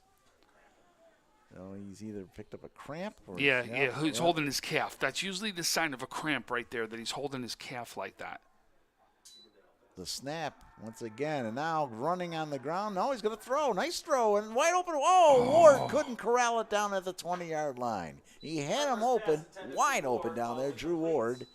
And Ward couldn't bring up the catch, and it's 3rd down and 10 with 26 seconds remaining. But again, at least it stopped the clock. They didn't need to use the timeout. But I will say this, boy, they have found open receivers when they go to the passing game. Maryvale has found an opportunity here to be able to help them, and especially something to look forward to in the second half, right? What can they learn from the first half? So they're working on Javon Smith down in front of us. Looked like he did cramp up there on that long pass pattern. Harper waiting for the snap. Gets it. Fires right side. It's open, and Woods caught it. Woods makes a move. Woods tries to get out of bounds. He did not get out of bounds. So they're going to have to burn a timeout here. Harper's pass completed. It was right on the numbers. And a nice catch by Quentin Woods, the junior wide receiver. And you can see coaches out on the field, so they have called timeout. So that means they'll each have 1 timeout left with 16 seconds left in the game here, in the half here. Meanwhile, Hill tries to get onto his feet on the sideline, and he is in some pain down there. And of course, Justice Hill went off earlier with an ankle injury. Oh, I think he's looking to get back in this game here. I think that helmet's about to go on. I don't know. We'll see here. So 1 timeout remaining here for Maryvale with 16 seconds left. Yeah, it's a cramp. 4th and a half a yard. So if Woods could have got out of bounds there, they could have saved a timeout. Instead, he was tackled short of the first down. So either way, you got to make the first down here, Tom. Yep. You can see it's a cramp. See, they gave him the roller right there as he's rolling it out. Yeah. And he could be done for the half here. So Orlowski lines up out there along with Ward, and on the far side, it's Woods who just made that catch. 4th and a foot for Harper. And they get him. Quick count on the cadence. And jumping offside was number 6. No, excuse me, number 3, Deshaun Kuzer. And that's going to cost him 5. And then now we got a chance for 2 shots at the end zone here, Tom. Yeah, hey, listen, when you can get a first down and not even take any time off the clock, boy, that's a big edge. So we'll spot it down at the 20, inside the 26-yard line. Here we go. First and 10. Maryvale with a chance here with 16 seconds left in a timeout. Back the pass. Harper looks. Screen. Nicely done to his brother. Inside the 20 and down around the 18-yard line. And they have to burn up the last timeout here. No choice. Yep. And they do with 8 seconds remaining. So the last timeout called by the Flyers. And now they have a chance for one, maybe two plays to the end zone, depending on what type of route they run. Hill's back in. He is. And now he comes back over to the sideline, of course, with the timeout being called. We get to see the plane take off right here, right in sight. Look at that. Yeah. next weekend, I'll be on one. Uh-oh, watch out. Heading down to Florida. There you go. Get some sun, finally. Some real sun. A couple nice days here this week, as we know, in the 70s. Yeah. But the we weather got some coming. I guess it's supposed to be 50s, 60s next week. Yeah, so that's not bad. You're doing some baseball on Monday. So I am, absolutely. I hope you get some warm weather for you. Yeah, we still, like we talked about, I'll be going to Frontier Will North later on today. I'll have the holiday off for tomorrow as I'll celebrate Easter with the family. Then Monday I'll get a chance to go back to the baseball field where we're going to celebrate ECC versus N-Trip and celebrate some of the players that have gone through here in Western New York. In fact, we may even see Connor Desiderio, who we talked about at Maryvale over at ECC, get a chance to play in that game. And then lastly, Canisius St. Francis on Tuesday. There we go. 2nd down and 3, but more importantly, just 8 seconds left for this Flyers team. Back the pass. Harper looks, steps up, and throws to the corner. It's Orlowski's looking for. He's got him. Oh, in and out of the hands of Orlowski with 2 seconds left. So they got a chance for another play, but Orlowski had that one time, and he dropped it. He had to come back for it. He still had to make a good play, a good catch. He had to come back to get it. But, boy, I know they're going, boy, I wish I had that one because it was a chance where only he could catch the ball. You're right. He had to come back for the ball a little bit, but it was a perfectly timed pass. And it would have been an effective pass if it was caught, but it was dropped. So here we go. 3rd down. Just 3 to go, but just 2 seconds left. This definitely the last play of this half, which was rolling along pretty quickly here until we got to the second quarter. Back to pass. Harper looks, throws in the end zone, has his man. Oh! Dropping another one. It's Ward who dropped it. Drew Ward wide open in the back of the end zone. And he can't believe it, neither can the Maryvale bench. 2 great chances within the last 8 seconds there. And they come away with no points. That was big. That one had to be caught. I will say that. Boy, that was big. But listen, this has been a great game right now. You're seeing both teams play very well in this game, both going to their strengths. This is a great game. No doubt we're going to see a second half here. But I'm going to tell you, the first thing that's got to happen is right now Maryvale's going to have to come up with an answer for, as we've all talked about it, is Ortiz, because Ortiz has just been unbelievable on this field. You're going to have to come up with an answer for him right now in that running game to be able to stop him, because if they could take as much time off the clock as they did, you're going to put yourself in a tough spot, especially if they take that much time off and score again. So it'll be a big second half. Our halftime score, Dunkirk 14, Maryvale 6. You're listening to Western New York Athletics.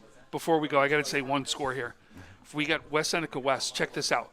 Isaiah Simmons has 5 touchdowns, up 42-7 for West Seneca West. Unbelievable first half we've heard come out of there. 5 touchdowns he's got. All right, we're going to take a quick break, run some ads. We'll be back with second half action after this. 300 Level Media is a locally owned and operated multi-purpose media company right here in Western New York. You'll find us everywhere covering the Bills, Sabres, Buttes, Bisons, Big Four basketball, local college sports, and much more. Our staff offers a variety of media services, from video production, live event coverage, audio broadcasts, professional voiceovers, camera operation, and videography.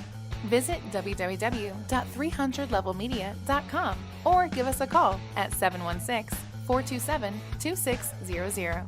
This is 300 Level Media.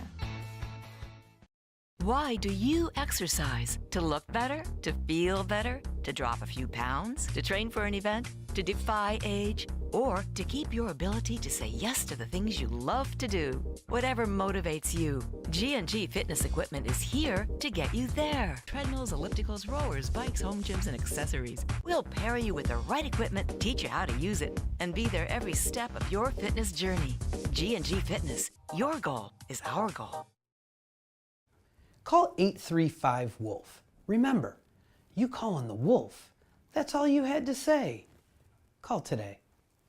Logistics Plus is a global transportation provider headquartered in Erie, PA with locations worldwide, including right here in Western New York. Logistics Plus is consistently recognized as a fast-growing transportation and logistics company, great supply chain partner, top freight broker, leading project cargo manager, and a great place to work. With a strong passion for excellence, our 500-plus employees put the plus in logistics. Call our Buffalo office today for an efficient, personal approach for all of your transportation needs.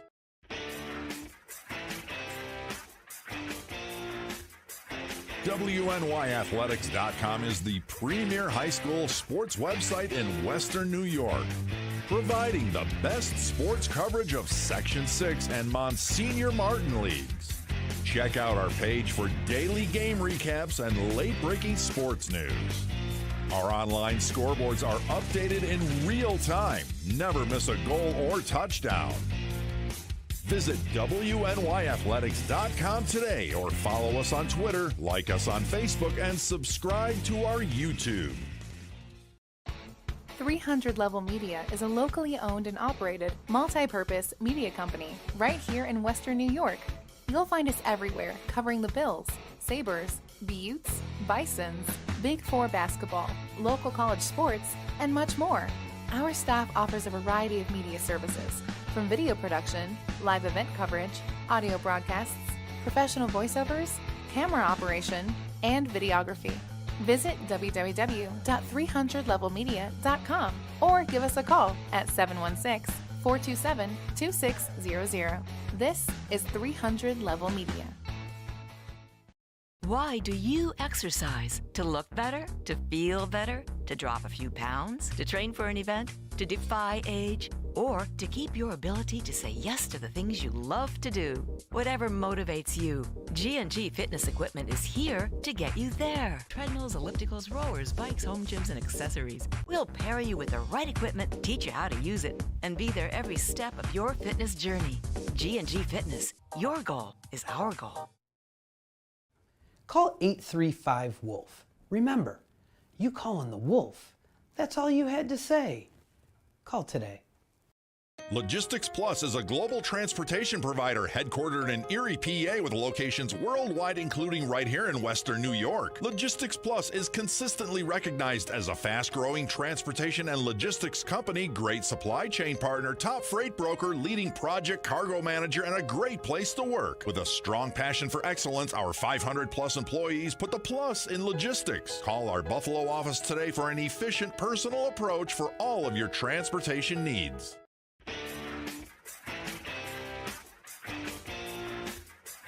WNYathletics.com is the premier high school sports website in Western New York, providing the best sports coverage of Section 6 and Monsignor Martin leagues.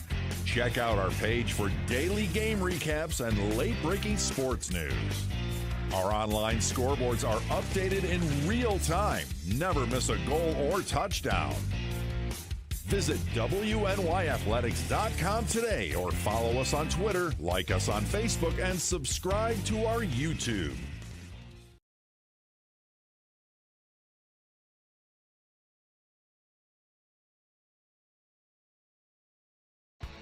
.300 Level Media is a locally owned and operated multi-purpose media company right here in Western New York. You'll find us everywhere covering the Bills, Sabres, Buttes, Bisons, Big Four basketball, local college sports, and much more. Our staff offers a variety of media services, from video production, live event coverage, audio broadcasts, professional voiceovers, camera operation, and videography. Visit www.300levelmedia.com or give us a call at 716-427-2600. This is 300 Level Media. Why do you exercise? To look better? To feel better? To drop a few pounds? To train for an event? To defy age? or to keep your ability to say yes to the things you love to do. Whatever motivates you, G&G Fitness Equipment is here to get you there. Treadmills, ellipticals, rowers, bikes, home gyms, and accessories. We'll pair you with the right equipment, teach you how to use it, and be there every step of your fitness journey. G&G Fitness. Your goal is our goal. Call 835-WOLF. Remember, you calling the Wolf. That's all you had to say.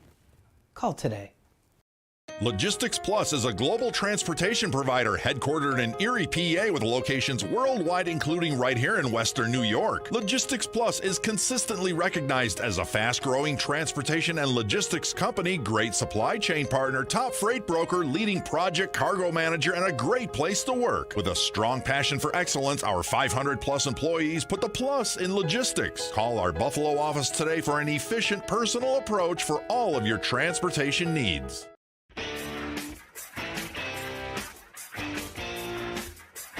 WNYathletics.com is the premier high school sports website in Western New York, providing the best sports coverage of Section 6 and Monsignor Martin leagues. Check out our page for daily game recaps and late-breaking sports news. Our online scoreboards are updated in real time. Never miss a goal or touchdown. Visit WNYathletics.com today or follow us on Twitter, like us on Facebook, and subscribe to our YouTube.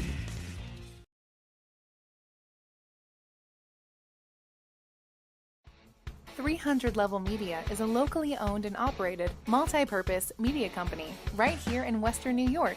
You'll find us everywhere, covering the Bills, Sabres, Buttes, Bisons, Big Four basketball, local college sports, and much more. Our staff offers a variety of media services, from video production, live event coverage, audio broadcasts, professional voiceovers, camera operation, and videography. Visit www.300levelmedia.com or give us a call at 716-427-2600. This is 300 Level Media. Why do you exercise? To look better? To feel better? To drop a few pounds? To train for an event? To defy age? Or to keep your ability to say yes to the things you love to do? Whatever motivates you, G&G Fitness Equipment is here to get you there. Treadmills, ellipticals, rowers, bikes, home gyms, and accessories. We'll pair you with the right equipment, teach you how to use it, and be there every step of your fitness journey. G&G Fitness. Your goal is our goal. Call 835-WOLF. Remember, you calling the Wolf. That's all you had to say. Call today. Logistics Plus is a global transportation provider headquartered in Erie, PA with locations worldwide, including right here in Western New York. Logistics Plus is consistently recognized as a fast-growing transportation and logistics company, great supply chain partner, top freight broker, leading project cargo manager, and a great place to work. With a strong passion for excellence, our 500-plus employees put the plus in logistics. Call our Buffalo office today for an efficient, personal approach for all of your transportation needs.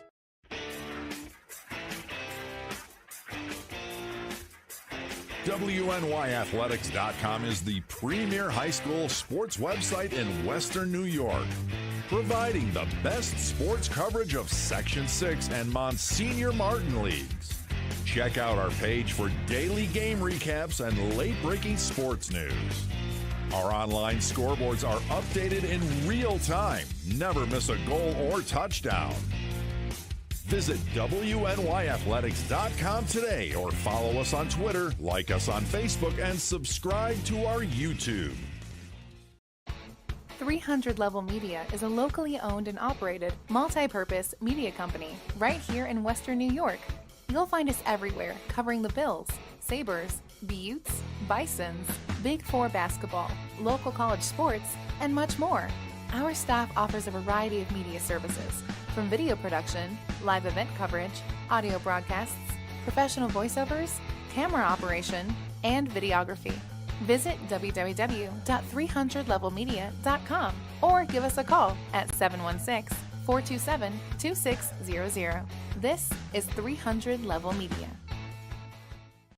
Why do you exercise? To look better? To feel better? To drop a few pounds? To train for an event? to defy age, or to keep your ability to say yes to the things you love to do. Whatever motivates you, G&G Fitness Equipment is here to get you there. Treadmills, ellipticals, rowers, bikes, home gyms, and accessories. We'll pair you with the right equipment, teach you how to use it, and be there every step of your fitness journey. G&G Fitness. Your goal is our goal. Call 835-WOLF. Remember, you calling the Wolf. That's all you had to say. Call today. Logistics Plus is a global transportation provider headquartered in Erie, PA with locations worldwide, including right here in Western New York. Logistics Plus is consistently recognized as a fast-growing transportation and logistics company, great supply chain partner, top freight broker, leading project cargo manager, and a great place to work. With a strong passion for excellence, our 500-plus employees put the plus in logistics. Call our Buffalo office today for an efficient, personal approach for all of your transportation needs.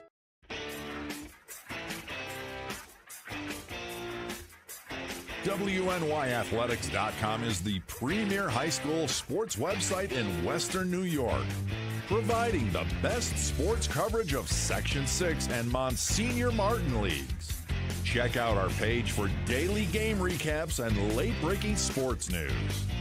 Our online scoreboards are updated in real time. Never miss a goal or touchdown.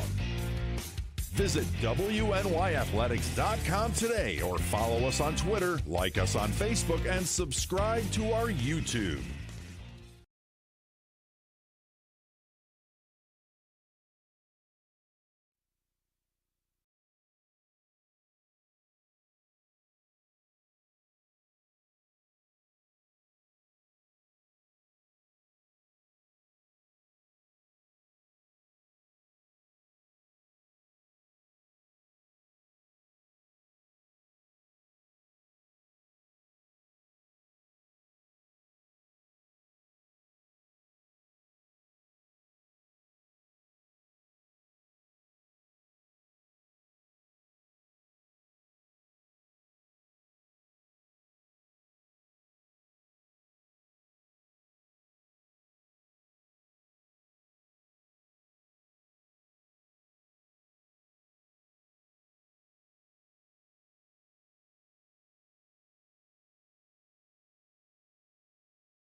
ball out to about the 43-yard line, and they'll move the chains. 4 on the play. First down, Dunkirk. And now Ortiz comes back in the game. They spot the ball at the 43-yard line. 1st and 10, Dunkirk. Yep. No, 8 still at quarterback. So once again, Rodriguez running back in.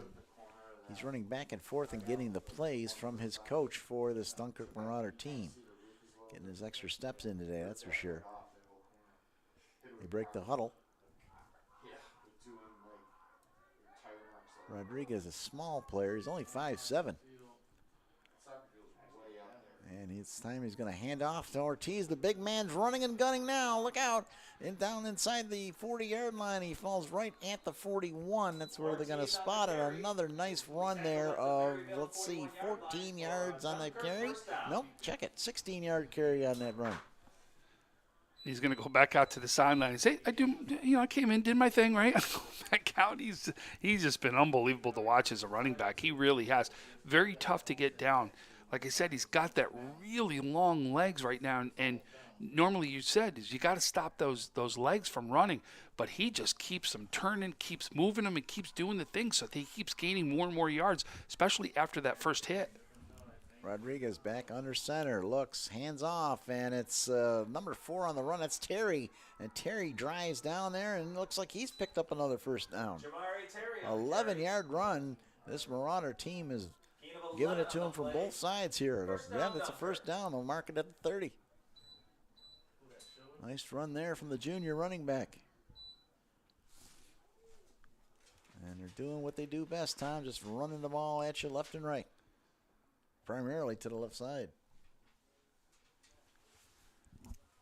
Well, 1st and 10 for the Marauders. And what is a huge possession here, I believe, if they could take another 2 or 3 minutes off the clock here and really put Maryvale in the hole. They're up 14-6, looking for more. Rodriguez hands it off inside. Terry once again buries his head forward, picks up another 6 yards. Terry on the carry. So it's a 1-2 punch with Terry and Ortiz. 6 on the play. 2nd and 4 from the Maryvale 24-yard line. All right, so I got to call it 2nd and 4 as they brought the ball back to the 24-yard line. And guess who comes back in the game right there? The big man, Ortiz. You got it. Boy, now you've just seen Terry Ortiz, and we're just going to keep running it right at you.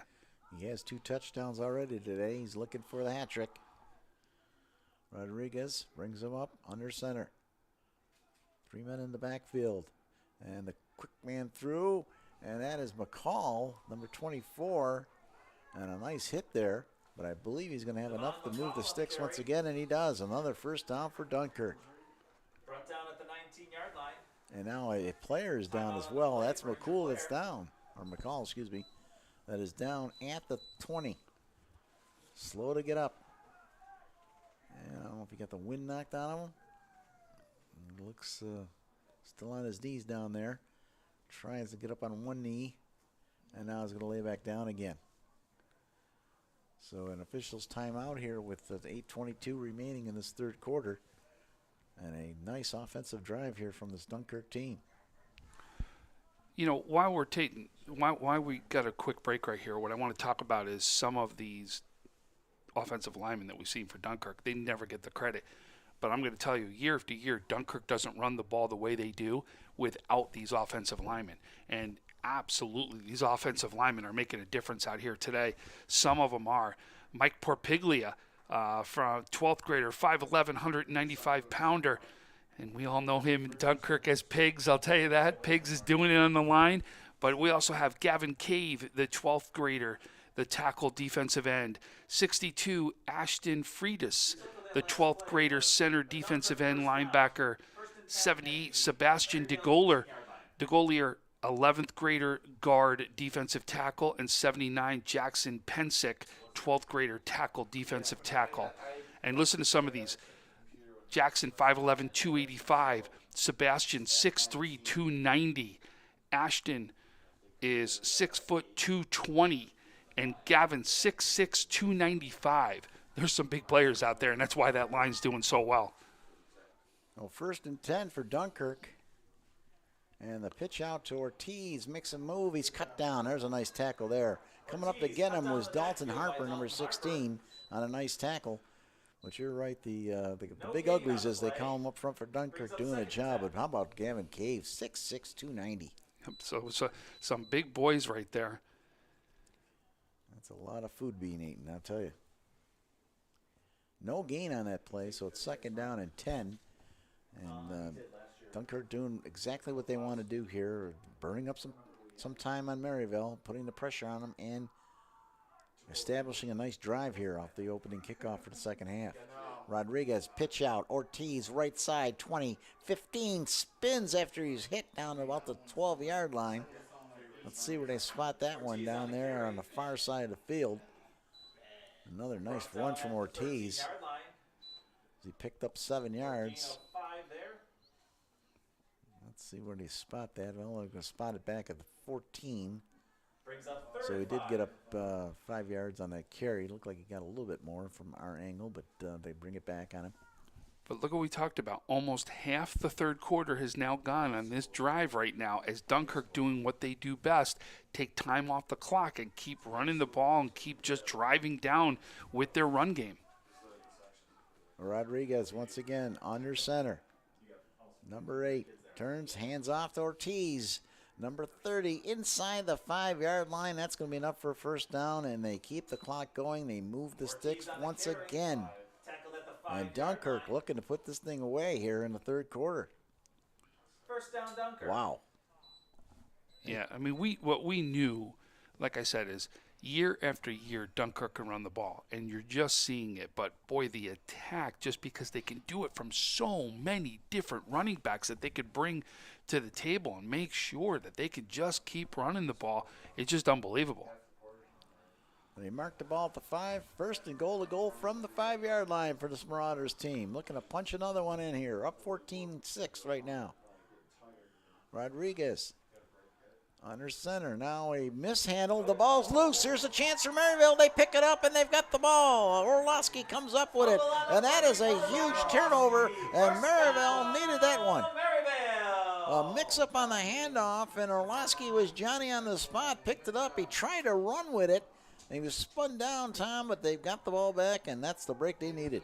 That is a big break right there from Maryvale. Now they've got to capitalize on it. They're going to need to go a long distance as they're marking this down at the 15-yard line. So they've got 85 yards to go, 5:44 left in the third quarter. But I'll tell you, now we're going to see is do they pick up what they saw in that first half? They saw they were effective from the pass. Are we going to see more passing? Or remember the first drive, a lot of running, mix in the passing. What are we going to see right now at the start of the second quarter? They've got the time so they can use that run right now and go back to it. Well, it was Desmond Walker. Looked like he got poked in the eye, number 78, or excuse me, 53 for Maryvale, but he runs out there anyway. He's playing in the left guard spot. So here we go, 1st and 10 from the 15. They're going into the wind here a little bit, so we'll see what they do. Harper and takes the snap, rolls out to the right side. Harper looks, he has his man, and once again cannot get it to Smith. Harper's pass falls incomplete. Javon Smith has had separation from his defender, but they just can't connect.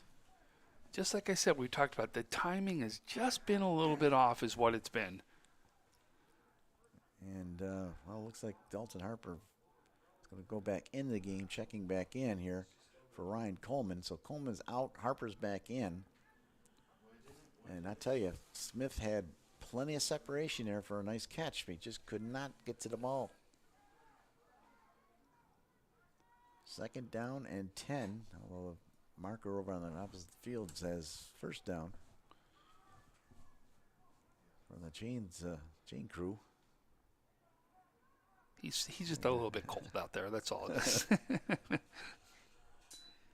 On the snap, once again, quick pass. Ward with the catch, spins, turns over to 20, over to 25, first down and out of bounds at about the 32-yard line. But we got a flag down here, and it looks like some illegal contact on that block for Ward, and it's going to come back. Another tough break for the Flyers. Actually, Smith right now had a great early block, and then the minute he broke off the block, that's when the hold came, as he was trying to do something to help Ward get by him. But it was a great initial block early, but when he peeled off the block, that's when the hold came. And once again, they're going to mark it off here. It's still going to be second down. And finally, the chain crew man moves the sign. So they're going to mark that back off. That's going to nullify a nice gain there. And it brings the ball back to the 12-yard line. So it's going to be 2nd and 13 here for this Flyers team that keeps shooting themselves in the foot here. I got to tell you, Smith threw that block and then held the time, but it looked like Ward was by him already. Yeah, like I said, is when he peeled off, that's when the hold came, and that's what you said, is was he by him yet? And it just tough. I know you're trying to get your player as many yards as you can. Quarterback keeper for Harper trying to make something happen. Wrestled down by who else? Ortiz, who's been all over the place today. So getting a couple of yards maybe. Let's see where they spotted. The ball is going to be spotted at the, right on the 15-yard line. It'll be 3rd and 10. Meanwhile, this quarter's down to the 5-minute mark here early. And now the referee's a little stoppage in play there for a second. The clock's still running here. Harper waits for the snap. He's trying to draw the Dunkirk defense offside. That didn't work. So now they have to go back to the sideline, look for a play call. Did work in the first half, if you remember. Gave him a first down. It did. But it didn't work that time. Gets the snap. Harper looks, throws, has Orlowski. Oh, and it's caught on a double deflection. What a play there. Kevin Jobidi came up with it off the deflection. And it's going to be a first down for Maryvale. Get it done any way you can when you're down by 8. Been big. And I said, what did we see we were going to see? Were we going to see more passing in the second half? And that's where they've been effective so far with opportunities and then now a first down. Just like they drew it up. Got another score. We got a back-and-forth game going on right now as Ken West takes the lead back from McKinley. They're now up 14-12. I got a good one going there. Harper in the shotgun back there with his brother Dalton. Gets the snap, flips it over to Smith. Smith makes a move, 30, 35, 40, down the sideline, tiptoes his way. And he stepped out of bounds, I believe, at the 42-yard line, but a nice catch and run for Smith. A senior wide receiver doing the dance down the sideline. Remember, he had a cramp, too, at the end of that first half. He just went down to it a little bit. Yep. But, boy, he looked good on that last play right there. So they move the sticks, pick up a first down, and Maryvale needs to get back on the board here. So they look over at the sideline, get the play. Harper's got it, and here we go. This Maryvale team cannot give up here. They have to try to get some points out of this drive after that turnover. Ward in motion, takes the pitch. Ward, right side, goes, scoots around the 45, steps out of bounds at the 48, and now we have another player down. Pushed out of bounds at the 48-yard line. And slow to get up is number 77, Alex Coxton. Gain of 6 on the play. He appears to be okay. 2nd down and 4. 6-yard gain there by Ward. I'll place it right at the 48, so it'll be 2nd down and 4. As we come down to the 3:35 mark here in this third quarter. It's been a fast-moving game. You know what I mean? There hasn't been a lot of penalties. I should be knocking on wood when I say that, right? Measurements. or what we dealt with last night. It seemed like every other play was a measurement call. There we go. In the shotgun again, Harper waits on the snap. Gets it. Back to pass. Looks. He's looking for Smith down the sideline. He's got it this time. Oh, and he drops another one. hit him in a bad spot right on the 4. Smith falls incomplete. Goodness gracious, he had another great cut. He was wide open. Brings up And he dropped it. 4. Tell you, that's just been a couple of unfortunate non-catches by Maryvale. Is the best way we could say it is, this really could have been a tie ball game at half if they would have converted, of course, the 2-pointer. But at least a 14-12 game, right. Or a one. It is still a one-possession game. But I mean, it could have been where this drive right now was a drive to try to take the lead right here instead of trying to tie things up.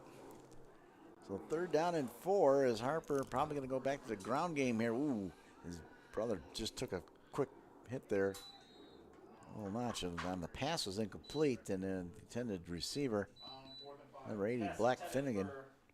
So Finnegan falls incomplete. ran and threw that one into traffic, but just before the snap time, Dalton Harper flinched a little bit, and they could have got him for a procedure, but they let the play go. And it was a dangerous pass by his brother in traffic, and he got away with it. 4th down and 4, you have to go forward here, down by 8. Trying to get him the jump, and it's not going to work. They don't want to burn up a timeout, though. Well, there was no doubt. There wasn't going to be any question whether we thought he was going to go for it or not. If we went and what we saw in the first half, we know Coach Todaro was going to go for this anyway. Waiting on the snap here, and a throw, and Orlowski, and no, was tapped down and knocked down. A nice play there by Champ Tudor, and Dunkirk takes over on downs. So we got a new score to report, Mark, as Western New York Maritime now leads Olean 30-0 midway through the 3rd quarter. Wow. A lot of blowouts this weekend.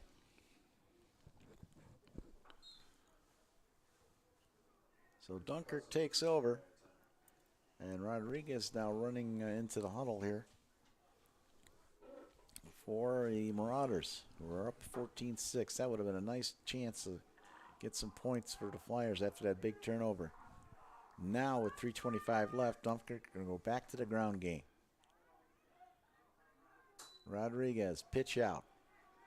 And the ball carrier takes the ball inside the 40-yard line, and that once again is Kozier. Jason Kozier So Kozier with a nice run. Let's see where they put this ball down, right at the 40. If they do, it'll be 2nd down and 2. From the 40-yard line. I mean, Kozier, Terry, Ortiz. I mean, it just what Dunkirk has done from the running back position has just been unbelievable to watch. And we talked about it behind a very strong offensive line at Dunkirk.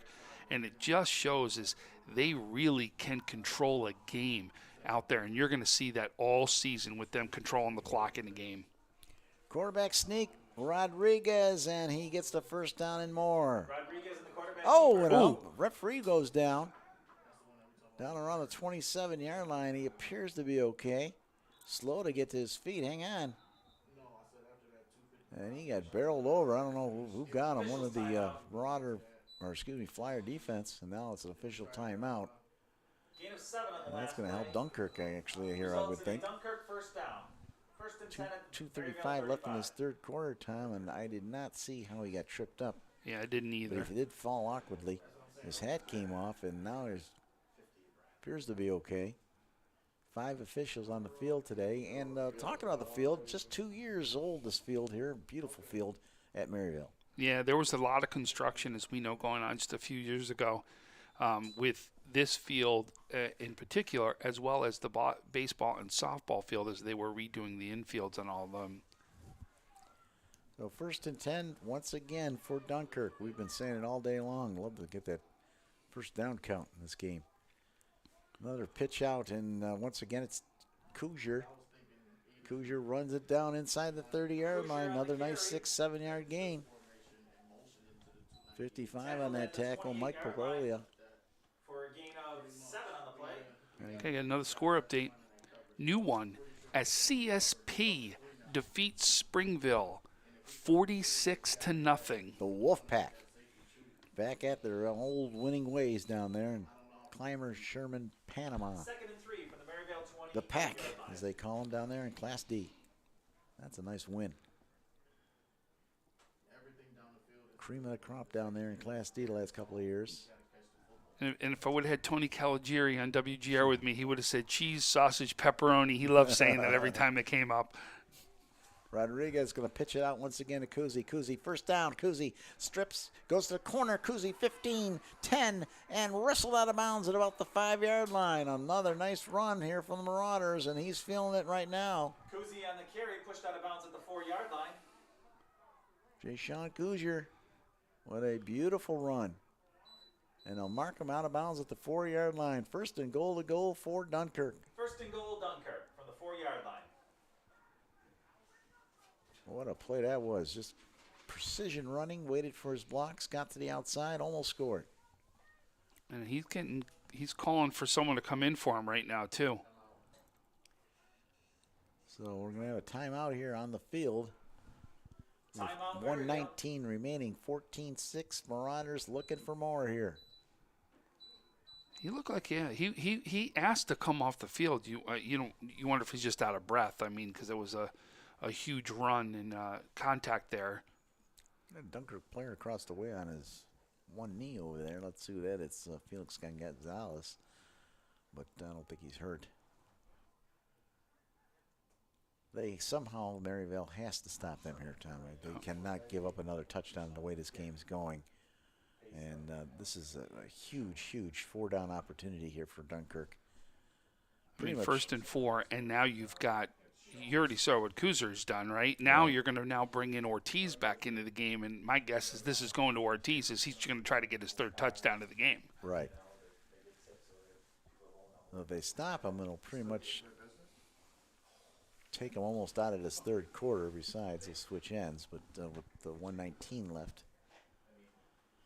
Maryvale right now, the defense, it's a tall order, but they have to try to grit up, bear up, and try to stop this powerful offensive line for Dunkirk.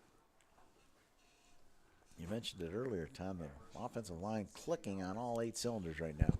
Well, and listen, you're never going to have a run game that is as effective as what we've seen come year after year out of Dunkirk, right?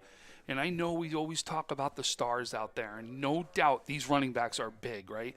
But you don't do it without an offensive line, and an offensive line that's effective. And that's why these guys also deserve some credit for this running game. So Terry's in the backfield with Ortiz. Rodriguez is going to take the snap, hand off, and it's Ortiz with it. They push forward. It looked like they had him stopped down around the 2-yard line. And I think they're going to give him the spot down around the 1-yard line. Ortiz refused to go down. They're saying somebody's hurt. Well, actually, Maryvale's saying they're saying it's their ball. Let's see what the call's going to be here. They're going to place it down at the just inside the 2-yard line. It's going to be 2nd down. Maryvale thought they had that football. Love to see a replay on that. Up 2nd and goal from the 2-yard line. They might have punched it out. Who knows? That massive humidity down there. Yeah, you wonder when the whistles came in and, when the whistles actually stopped the play. It was a late whistle. He was still on his feet. Alex Coxton comes back into the ball game. So they've got a couple of big men up front here. Terry in the backfield, or Coulson, and he's in. And at the goal line, is he in? He is. Now they're saying they came away with the ball again. No, they're saying he's down. They give it to him. Wow. Huge turnover. Maryvale at the goal line somehow got the ball out of the hands of Kuzer. Kuzer ran off guard, lost the football. And Maryvale with back-to-back turnovers here. This time they'll have to go 99 yards, but it's more importantly, Tom, it's their ball. But a huge stop because this was going to make it a 2-possession game right there. They keep it a 1-possession game. Defense comes up big. Now, listen, you've had multiple chances to capitalize on this. You can't let another chance go away. This is a big drive for Maryvale. All this with 10 seconds left in this 3rd quarter. They're going to call it a fumble, and they're going to call it Maryvale ball. And Dunkirk, another chance to score, slips by. This time it was just inside the 1-yard line. This ball is put right down at the 1-foot line here. quick score update. Kenmore West takes a 20-12 lead over McKinley. Back and forth they go in that ball game. All right, Harper trying to get some breathing room here, trying to get him to jump offside. They didn't bite. Now he's going to run it himself. He's going to pick up a yard the hard way. And Nathaniel Garcia in on that tackle along with a couple other Marauders. That's the end of the third quarter. After 3 quarters of play, it's Dunkirk 14, Maryvale 6. As we have a player down on the turf. And it's Jeremy Terry. Terry is down for Dunkirk. So they'll switch the ends of the field. Ladies and gentlemen, don't forget it. And we're going to take a quick break. We'll be back with fourth quarter action. You're listening to Boys High School Football here on WestNewYorkAthletics.com. 300 Level Media is a locally owned and operated multi-purpose media company right here in Western New York. You'll find us everywhere covering the Bills, Sabres, Buttes, Bisons, Big Four basketball, local college sports, and much more. Our staff offers a variety of media services, from video production, live event coverage, audio broadcasts, professional voiceovers, camera operation, and videography. Visit www.300levelmedia.com or give us a call at 716-427-2600. This is 300 Level Media. Why do you exercise? To look better? To feel better? To drop a few pounds? To train for an event? To defy age? Or to keep your ability to say yes to the things you love to do? Whatever motivates you, G&G Fitness Equipment is here to get you there. Treadmills, ellipticals, rowers, bikes, home gyms, and accessories. We'll pair you with the right equipment, teach you how to use it, and be there every step of your fitness journey. G&G Fitness. Your goal is our goal. Call 835-WOLF. Remember, you calling the Wolf. That's all you had to say. Call today. Logistics Plus is a global transportation provider headquartered in Erie, PA with locations worldwide, including right here in Western New York. Logistics Plus is consistently recognized as a fast-growing transportation and logistics company, great supply chain partner, top freight broker, leading project cargo.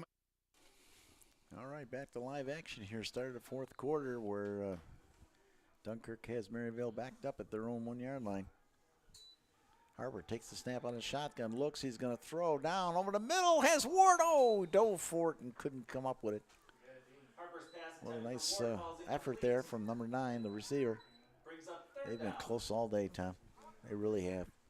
Just a couple of few misses right there. It's just been that close a couple times. Ward, of course, with the only Maryvale touchdown, a 15-yard catch back in the first quarter. But the offense has been silent ever since. And now a huge 3rd and 9 call here for Maryvale. They have to convert this. The wind, what there is of it, sort of at their backs here. Harper gets the call from the bench and now rolls right, throws, has his man down there. They're calling it incomplete. Woods thought he had the catch. Pass intended for Woods falls incomplete. And they're going to say it was incomplete. So it's 4th down and a long way to go here. And I cannot see them going for this one. No, not this one. I think this is one we're going to have to see some sort of, punt. Whether it comes from Harper or a punter, we'll see what happens here. Now, do you dare try a fake?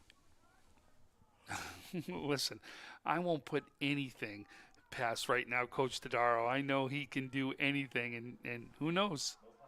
Oh, they're Are not they going for this? They are. Harper's waiting for it. Still waiting. No. Quick kick here, and there's a nice boot. Oh, listen. And it gets a nice bounce down near the 42-yard line. That's a great kick. That was Dalton who kicked that, right? He moved over. He moved over out of Dalton's way. Dalton gets the 57-yard punt for Maryvale with the win. And that was a nice job there of getting a quick kick away. He did a great job there, Dalton Harper. They'll place it at the 42-yard line. But out trots the Dunkirk offense once again. The War Machine getting ready to go back to work here. Ground and pound all day long for this Dunkirk Marauder team. Keep taking as much time off that clock as we can. That's exactly what they're going to do to try to finish this one off. We saw at one point we were saying is when they were driving here, they'd taken over half the quarter already down. They do that now, take that half the quarter. We could be sitting at 5 minutes, and if they score with that, watch out, it could be enough to put a game away. So this is where Maryvale's come up big twice, got to come up big defensively again. So 1st and 10 from their own 42. Rodriguez, who's played plenty here in this game, now pitches it out. Ortiz, and they shut him down this time. Nice play there as number 73 made the tackle, Damian Hendricks. 24, Nick Maines got him from the ankles there, which slowed him up to help make that tackle, but Nick was big in on that one. Maines a senior, 5'11". No gain on the play, so it's 2nd down and 10.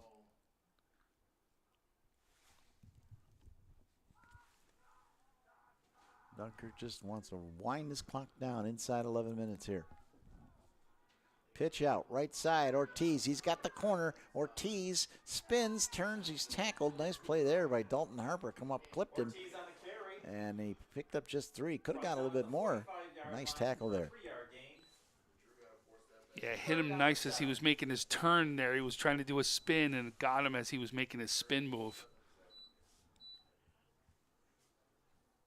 So it'll be 3rd down and 7. And this is a huge down right here for Maryvale. If they want any chance in this game, they're going to have to try to get this ball back. But you wonder the flip side. Does Dunkirk use it as 4-down territory too? They might. Rodriguez with 3 players in the background, and then timeout here taken by Dunkirk. So they burn up their first timeout. So both teams will have 2 remaining in this ball game. Anything new on the scoreboard, Tom? No, a lot of scores, they've already come and they were complete blowouts that we had heard and reported to. The only one that we're still waiting to hear on is that Ken West Maryvale game. I know the Akron game with Franklinville-Ellicottville was another close game. I haven't gotten an update on that one either.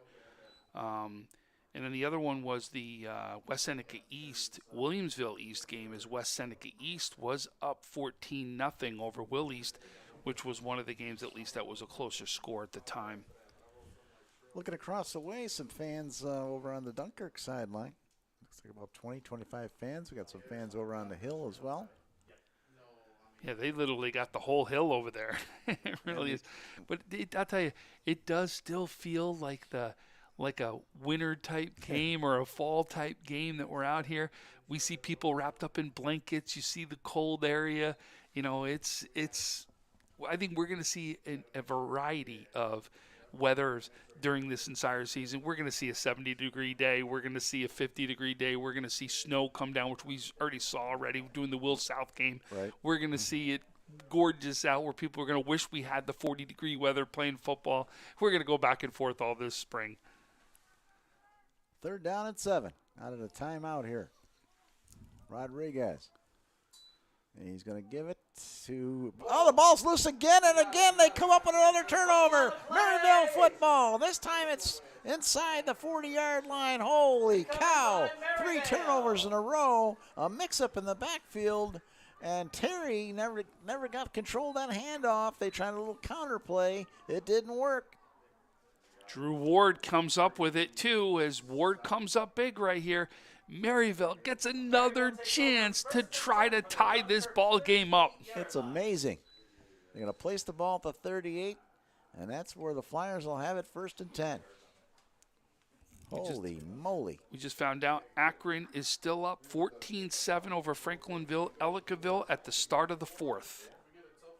Well, here's a 3rd and maybe the final chance. Who knows? With 10:06 remaining here.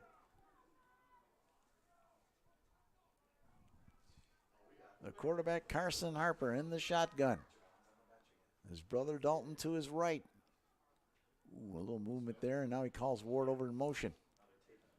Ward now cuts back the other way. Gets the snap. Dalton, Harper gets the carry, and that's a nice carry. Down and around the 32-yard line, picked up about 6 yards. You know, Mark, I like that because when we saw them score in the first drive, it was a nice mix of run and pass. It really was. And it seems to be that they've been went more to the pass at the end of the second quarter to now. I like to be able to see them run the ball a little bit because I think them running the ball is going to open up that passing game even more to give some of these receivers even more time for Carson to be able to hit them. Harper in the shotgun on a 2nd and 4 play. Going to hand it off again to his brother, and Dalton busting over the 30-yard line down to the 26. That's enough to move the chains. And it'll be first down, and Dalton Harper saying, feed me the ball. He's feeling it a little bit. They'll move the sticks. Good calls. I like the run calls right here. I like this. I think this is doing exactly what Maryvale needs to be able to try to score. We do have an update from Akron as Akron now takes a 21-7 lead with 6:09 left in the game. So Akron trying to put away their opponent. And meanwhile, Maryvale here trying to tie this thing up. The West Seneca West game is a final over Niagara Wheatfield as they win 56-13. Wow. Harper in the shotgun, gets the snap. Going to take it himself. There's some room. Harper to the outside, 20, 15, 10 down the sideline. They're going to take him down at about the 2-yard line. What a run by Carson Harper. He got to the outside and almost went on all the way. Big block by Orlowski on that Well, one. they're going to bring it back to the 10-yard. They said he stepped out of bounds at the 10-yard line, and that's huge. Orlowski with a huge block as he went to the outside to give him that running room and be able to go down the sideline right there. They spot the ball at the 11-yard line instead of the 3 or the 2-yard line. And, of course, the good news is they can get another first down here. 8:32 in this 4th quarter. And here come the Flyers. After their 3rd turnover. Harper looks, flips it over. Caught by Ward, looking for a block. He gets it. Can he stay in bounds? No, they're going to call a late penalty down there. I think they're going to get Woods on a hook. Quentin Woods is going to get called on a holding call after he made the block, pulled his man down, and they're going to call offensive interference. Well, unless they made a rule change here, how can you have offensive interference when it was a caught ball? It was the cut in front of the receiver down early there. You'll see he actually does the route where he does the cut in front of the defender there to cut him off. Interference on the offense. 10-yard penalty. Well, that's another penalty for the Flyers. That hurts them. Result of the play is first down Maryvale from their 13-yard I could see maybe an illegal pick, Tom. But That's exactly what it was, and I think they were just calling it calling it offensive passing interference. Harper gives it to his brother Dalton, and he picks up just a couple here. Dalton Harper on the carry. So that's going to bring up 2nd down. The clock continues to run. 1 on the play. Brings up 2nd down on 11. Smith comes back in the game to replace Woods. So they've got their best receivers out there right now in Orlowski, Smith, and Ward. Smith has had a couple cramping issues today that he's been battling with, but doing a great job of getting himself back in the game as he keeps working through it. And as you mentioned earlier, if they just would have caught those 2 chances in the end zone at the end of the first half, it'd be a whole different story here. Instead, they're down 8. Well, it's 2nd down and 11 officially on the call. The snap is low, but Harper picks it up, throws it, has his man, Orlowski, touchdown! Orlowski gets in. A beautiful pass, an 11-yard catch from Dean Orlowski. You see the players out there when he scored? Those are Maryvale fans that are out there. They're players. They're obviously from the younger teams. They went nuts. It came up on the fence there. Good for them. So they're going to go for 2 here, obviously. 14-12 the score. What do you come up with here for a 2-point conversion? Mark, what did we talk about at the beginning of the game? 2-point conversions could be the difference in this game, whether they were going to win or lose a game. Well, they're going to spot the ball at the 3 where they would normally for a 2-pointer. And let's see what they come up with here.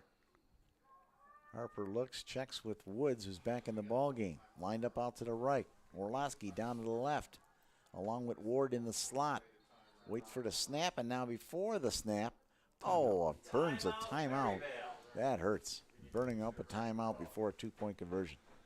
But at the same time, this could be a 2-point conversion for whether you could send this game to overtime, whether it's going to be a tie, whether you got to come down and score. It's a big score. It is a big scoring opportunity right here. So it's a 14-12 game here, and a big play coming up. If you look right now, it looks like Smith is back out again, trying to stretch out that calf. I've been working on him ever since the end of the first half. He's come back in. He's come back out. Just trying to loosen up that calf a little bit so he can get back out there and play the rest of this game. And a lot of people think cramping only happens during the heat, right, when they haven't had enough water to drink, and that's where a lot of the cramping comes. A lot of it comes in the cold weather, too. Cramping is both happens. It doesn't matter what the weather is. It can happen in both conditions. So the receiving front stays the same. Woods, Ward, Orlowski. Harper in the shotgun. His brother Dalton next to him. Will they try to run or will they try to pass?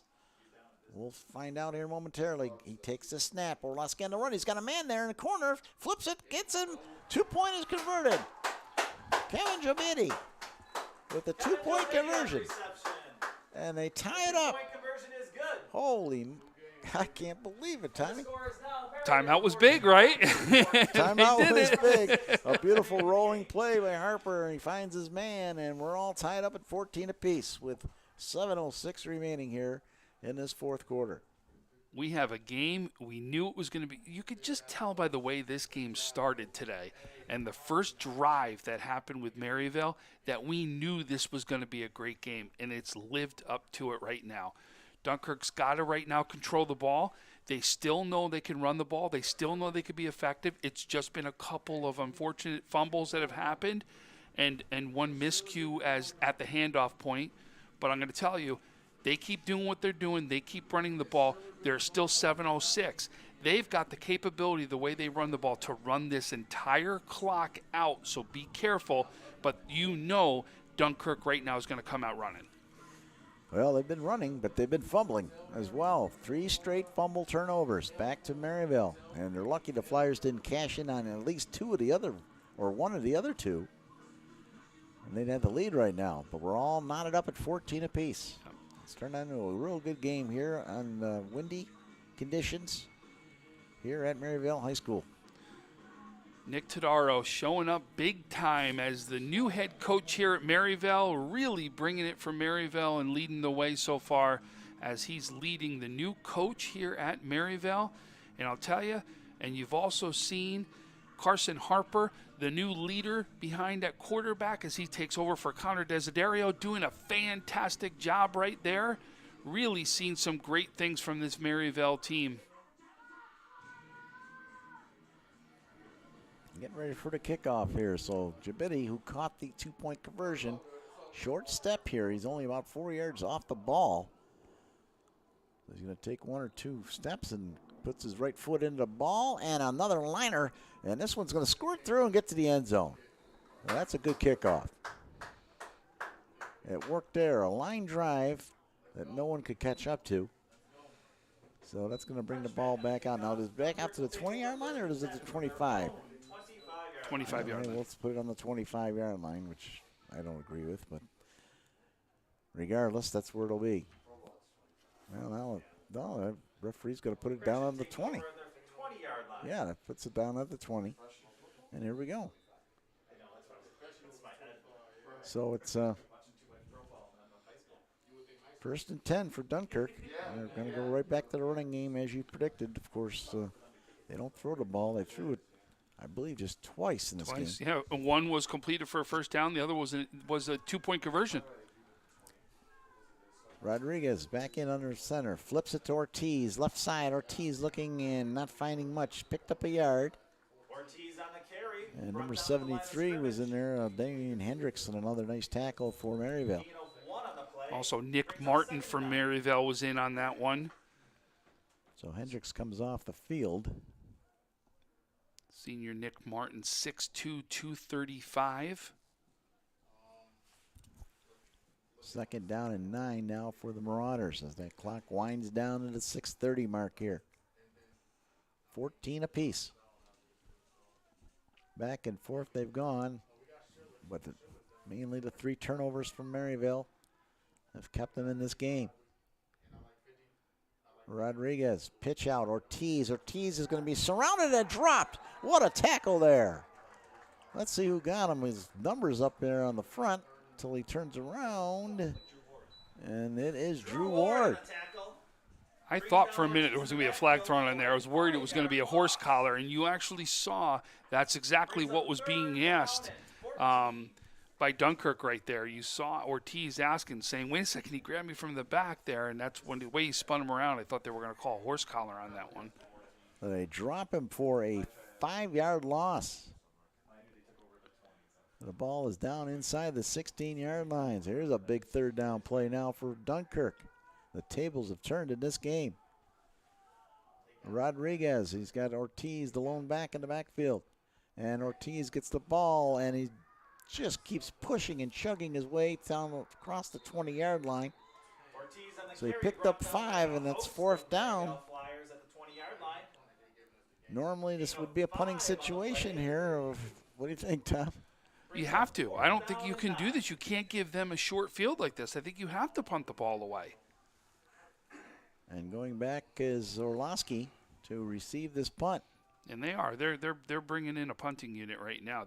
You have to. You cannot give Maryvale a short field like this to be able to with 4:50 left inside the game and give them an opportunity to score, and then you have to go the entire length of the field to try to tie the ball game. So Orlowski is standing back at his own 46-yard line, and our unknown player to punt the ball for Dunkirk. And a timeout called, and Dunkirk burns up a precious timeout. So they're down to 1 timeout. You know, Mark, if you're a younger player or you're somebody that's watching this game, you really want to take a look at what Ortiz does at the running back position. Those legs are constantly moving. They do not stop. Even when contact happens and he gets hit, those legs are still driving, still moving. It's why you see him get so many yards after the first hit, so many yards after contact. He just does a great job and has done it all day long. Really a strong running back. Learn from him because that's how you become a good running back out there. Quick shout out here, Tommy. Who's our cameraman today? BJ Stack. BJ, thanks so much for us being on the camera today. And he's actually out in the cold bearing the elements out there as he's cold, and I know he is. And we appreciate all the work BJ's doing out there for us. And now a flag here as we had a procedure call. Who'd they get? It might have been number 50. Jimmy Batishka. They might have got him. He flinched as he went to line up. Although he lined up at the right tackle position. I don't think he was on the line of scrimmage. That backs him up 5 more yards. 16-yard line. If I was the head coach, I'd bring the house here. Waiting for the snap. There it is. Perfect snap. Punts away. Oh, off the side of his foot. It's going to bounce inside the 10. Look at this. Down to the back to the 11-yard line. It's a negative. I can't believe it. A negative 2-yard punt. Dunkirk's punt comes to What a break. He tried to punt it right into the wind and went off the side of his foot. Then it came down, Tom, and bounced 10 yards back. Maryvale's advantage. They'll mark it at the 12 officially. Everything that could go wrong in the second half for Dunkirk has gone wrong. They've had a couple nice drives. They fumbled the ball 3 times away, and now a bad punt. And what a chance for the Flyers here. And if I'm the coach, I'm going for the quick strike. Harper's lines up. He's got Orlowski and Ward to his left. Woods to his right in the shotgun. Waits, gets the snap, gives it to his brother. Dalton finds a hole, goes to the sideline, puts his head down. He went to the corner. Did he get there? No. He stepped out of bounds at the 3-yard line. Oh, and is he hurt too? He gave it his all. He is down. Down off the corner of the end zone. Slow to get up. And they're going to have to, of course, whistle this down here because he's just too close to the action. Did you see, though, who the first one was to run in? Carson ran down there, made sure his brother was okay. He honestly said something to him, and then when Carson went away from him, that's how he knew he was going to be okay right there, and he steps right back up. He did. He's on his feet. Of course, he'll have to come out of play, but he appears to be okay. Actually, he stepped out of bounds at the 4-yard line, so I thought he got down near the goal line. Instead, he stepped out of bounds at the 4, but he picked up 7 yards. Second down and about 3 yards to go. So they could still get a first down here without having to score. Harper comes up quickly. Takes a snap, takes it himself, backs it, he scores! Carson Harper! A beautiful play as he went up under center and then went to the right and dashed into the end zone right up the gut. And they take the lead. Can you believe it? Harper for 6. Okay, here we go back to the 2-point conversion again, right? Which still could be the difference in this game, especially because Dunkirk's going to get 4:12 left in this game to try to drive down the field and score themselves. The trouble is when you run the ball 93% of the time, that's a tall order. They're going to have to see some sort of passing game here from the Marauders. It works both ways. But 4:12 is still a lot of time. You're going to give you a chance to still be able to run the ball. You've got more than enough time, but the question is, will Maryvale stack the box and try to put more people up in that box to stop the run? So the 2-point conversion upcoming here. Ward in motion. Harper takes a snap. He's under pressure. He throws it to the back of the end zone over to Orlowski's head, incomplete. And now we have an injured Dunkirk player down there as Terry's slow to get up in the end zone. Needs some help from his players. He is up, and that's our score here. 20-14 with 4:12 remaining in this fourth quarter. The Maryvale Flyers. What can you say, Tom? They didn't give up.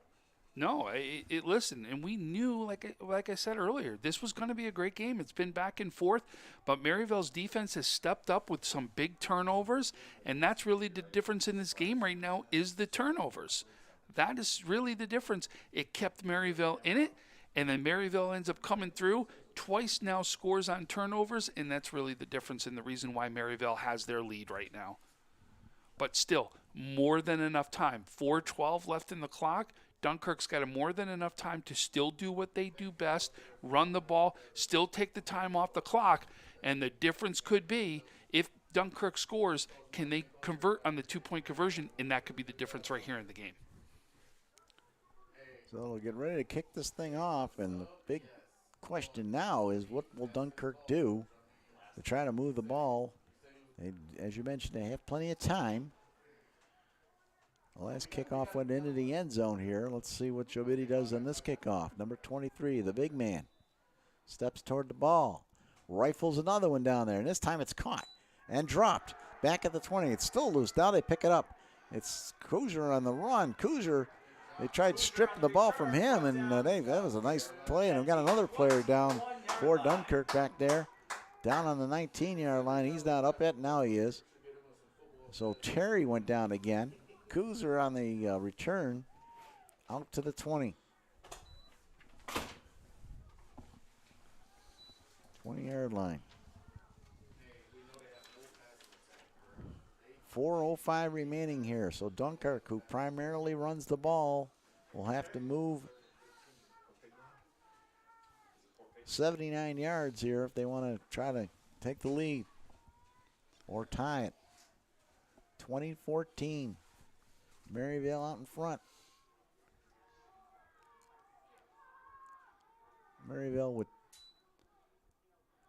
try to pursue the quarterback. Now Rodriguez throws, and no way. He had a chance for Terry, who gets banged down out of bounds. Now he offered to help him up, and he's had something to say to the Maryvale defender. That was Dalton Carson out there. Rodriguez on the run, right-handed, running left. That's a tough throw. They'll place the ball back out at the 21, 2nd and 10. 4 minutes even left here. And what has been a great ball game.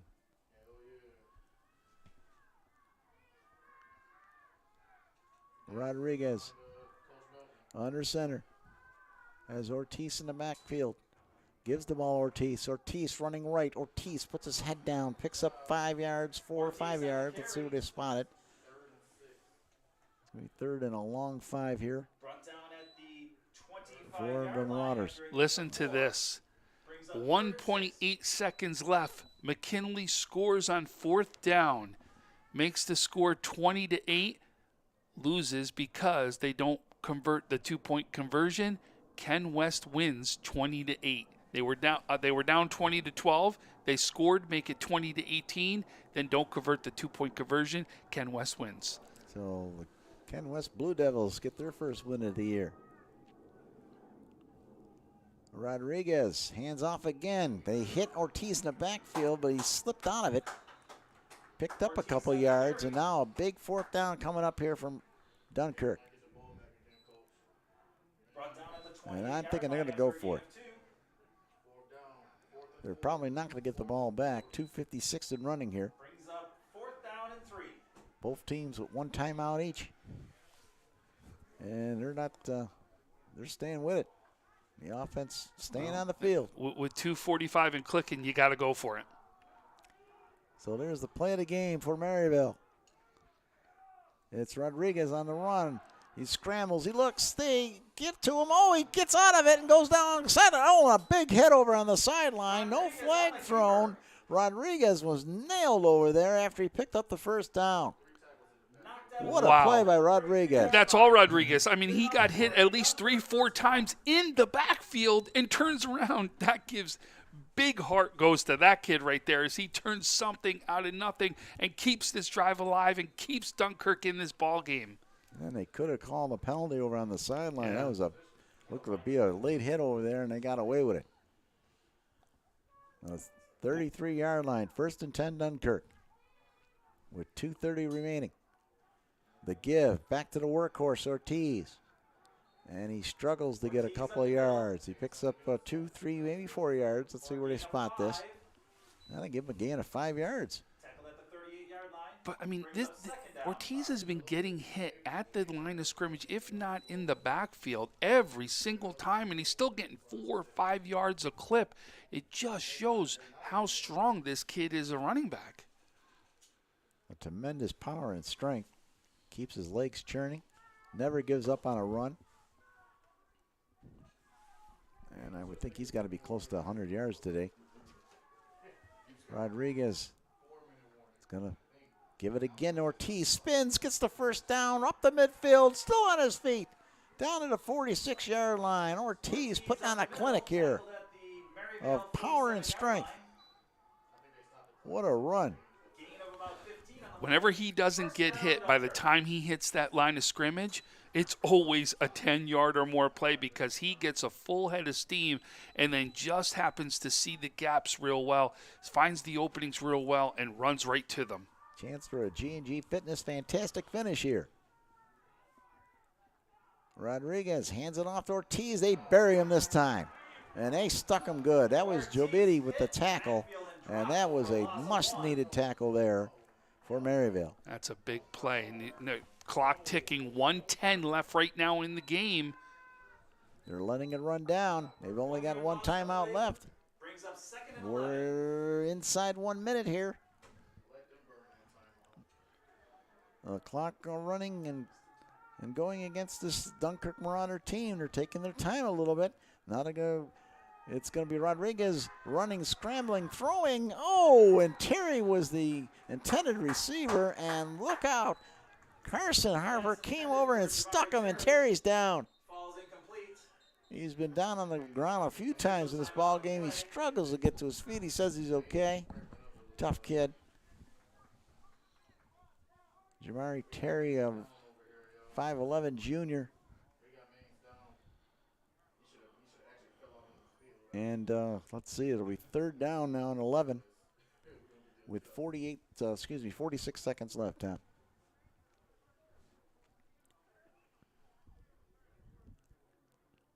What a ball game. It's just been, it really has. And I'll tell you, you got, for a new coach to come into a program and be able to teach what he wanted to do in 10 practices and come out with the team that he has and absolutely have this team step up the way he did. You've done it with a new quarterback, right? You've done it with a new system. You've done it with 10 practices. Coach Tadaro, hats off to you. You've done a great job for this team today. Oh, excuse me, I did not see Maines from Maryvale. Nick Maines was down, and now he's back on his bench. So it was officials' timeout there. And we didn't get a chance to do it last night. Tommy, what do you got for your players of the game? I know the game's not over yet, but what do you got? You know, I mean, I really love what Carson Harper's done for this Maryvale team today. I think he stood up and just been huge. I also believe that you've got to give Orlowski a ton of credit too, but I think that what you've seen from Harper, just what he's done at manning the quarterback position, and he's had some big runs, huge passes. There's been some drops that have been along the way, but you got to give right now Harper, I think, is the lead, but Orlowski's right there with him. And on the flip side is what you've seen from Ortiz has just been unbelievable today. There we go, 3rd down and 11. And again, they're going to give it to Ortiz. Ortiz looking to churn his way down. He dives forward. He's close to the first down. He didn't get there. And they're going to have to call timeout. Wasting precious seconds here as we're down to the 30-second mark. And finally, a timeout with 32 seconds left. Dunkirk wasted about 8 seconds there after that run. Well, clock management. And then I'm going to do something special. As we know before this game, and it's happened all throughout Western New York, every game is in honor of Dick Gallagher, my friend, a mentor of mine, somebody who I just think the absolute world of, Dick Gallagher. And Dick Gallagher made up an award that he gives of his awards banquet year after year, and it's called the Unsung Player Award. And I'll tell you, for Dunkirk, your unsung player has to be Rodriguez right now. And especially this drive wouldn't be alive without him right now out here and what he's done from that position. And on the flip side, even though he's gotten recognition, I think what he's done defensively, as well as what we've seen him running the ball, you've got to look at the flip side, Harper, as you've seen Dalton Harper have a huge game here and a big impact here. I agree with you. 2 great calls there. Jaden Rodriguez and Dalton Harper. And I was fortunate enough to interview Dick Gallagher at the Western Regionals a couple years ago at Clarence High School. Right off the cuff, just an amazing man. And I wish I could have spent more time with him. But we're thinking about you, Dick, and, of course, rest in peace. Yep, the great Dick Gallagher. I really do. I think about him all the time. Every time, anytime football comes up. I mean, I used to talk to him weekly, and we talk about as many games as we can, and absolutely love that man, and wish he was here and wish he was sitting right with us, calling the game right here with us. 4th and 2. Rodriguez takes it. Back the pass. Looks, he's got room to run over there. He's going to hang on to it. He's going to scoot it to the corner. Get out of bounds. Another late hit over there. And he's going to get the first down. And, man, was he labeled again over on the far sideline. And Joe Biddy came over and laid the lumber to him. And I can't believe the flag didn't fly there again. I got to be honest, there hasn't been a lot of flags in this game. And any of the flags that have been pretty blatant right in front of the refs. They really haven't called a lot of penalties today. All right, 4 downs now with 25 seconds remaining, and still, I don't know, they're out of timeouts here. So I have a final from Clarence Niagara Falls as Clarence wins 52-10 over Niagara Falls. Wow. The Red Devils starting out 1-0 in the Class AAs.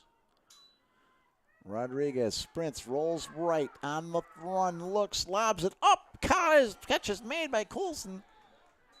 Pass complete to Or Colzer, excuse me. So there's a catch. It's a first down. The clock is going to start running again here as soon as they set it up. So I would think they would spike it here. Now the clock runs 15-14, and they finally do spike it with 13 seconds remaining. So Rodriguez will go over to the Dunkirk bench and get his next assignment. Well, at this point, you know they're going to have to pass it, right? You really don't have a choice at this point because one run could end the game if you don't get in the end zone. So you know that we're going to be passing it. And you've seen right now Rodriguez will do some sort of rollout.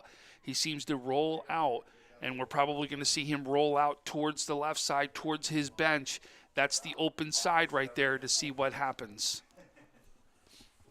And a ball over on the right hash mark, right at the 22-yard line, with 13 seconds left. Another great finish in Western New York football. Rodriguez takes it. There he goes. Scrambles out to the left side. He's going to throw it. He's going to loop it up there, and Terry goes after it and could not come up with it. Pass intended for Kosher falls incomplete. Or excuse me, Kosher. I get 4 and 3 mixed up over here. My bad. Jason Kosher had the intended receiver, had his hands on it, but as he rolls, 6 seconds remaining. Yeah, another great job as you've really seen today. You know, from the quarterback position, like I said, is we haven't really talked about him enough, but he has really stepped up and been big. He just gave his team a chance, the opportunity to tie that ball game right there. There we go. Probably the last play of the ball game. 6 seconds remaining. Down by 6. Rodriguez. And before the snap, timeout, I believe. Maryvale. Third and final timeout. So there's no sense taking it to the locker room. You might as well burn it. Well, I think what Coach was doing there is we're going to see exactly what kind of formation they're going to go into. I'm going to see the formation. I'm going to see what they want as their last play so I could set my defense up accordingly and make sure I've got the right defense to stop you because I don't want you scoring and even give a chance to you to win the ball game. Interested to see the stat line on that Clarence Niagara Falls game. 52-10. We've seen it all over. How about the West Seneca West game, right? 57 points on. We saw Orchard Park the last we had, they were at 37 points to see if they even put 40 up on the board. We've seen some big scoring games here today, and we've seen it all throughout Western New York. And I think we're going to see it early on in the season, and especially because there hasn't been a lot of practices, I think you're seeing more teams keeping that first team on there almost as practice because they got to get continuity and move forward. So here we go. 6 seconds left. Ball at the 22-yard line. Do or die time for Dunkirk. They've dominated this game on the ground, but a running play is not going to help them now. Rodriguez with 2 receivers out to the left side. He sprints out, rolls out. Chobitti's after him. The throw, it's up in the air. They battle for it, looking for a flag. It's picked off in the end zone. That's the ball game. Dalton Harper. Dalton Harper comes up big, your player of the game, number 16 on a big interception there. But I'm going to tell you, Tommy, there was some contact down in that corner. Yeah, there really was. And the referees let it go. And the Flyers come away with a 2014 win here at Maryvale. Great game, though. 2 great teams. No doubt these are 2 teams that we could see playing for a sectional title in their divisions. They stepped up big. Nick Todaro, head coach, Maryvale, your first win. Hats off to you. You've done a fantastic job with this Maryvale team to get them ready. And I'm going to tell you, watch out. Dunkirk is going to be here. This is a good team. This team can run the ball. This team is dangerous. Watch out. No doubt we're going to see both of these more. With our final score, Maryvale 20, Dunkirk 14. You've been watching Section 6 high school football here in Western New York Athletics. For Tom Prince, I'm Mark Johnson.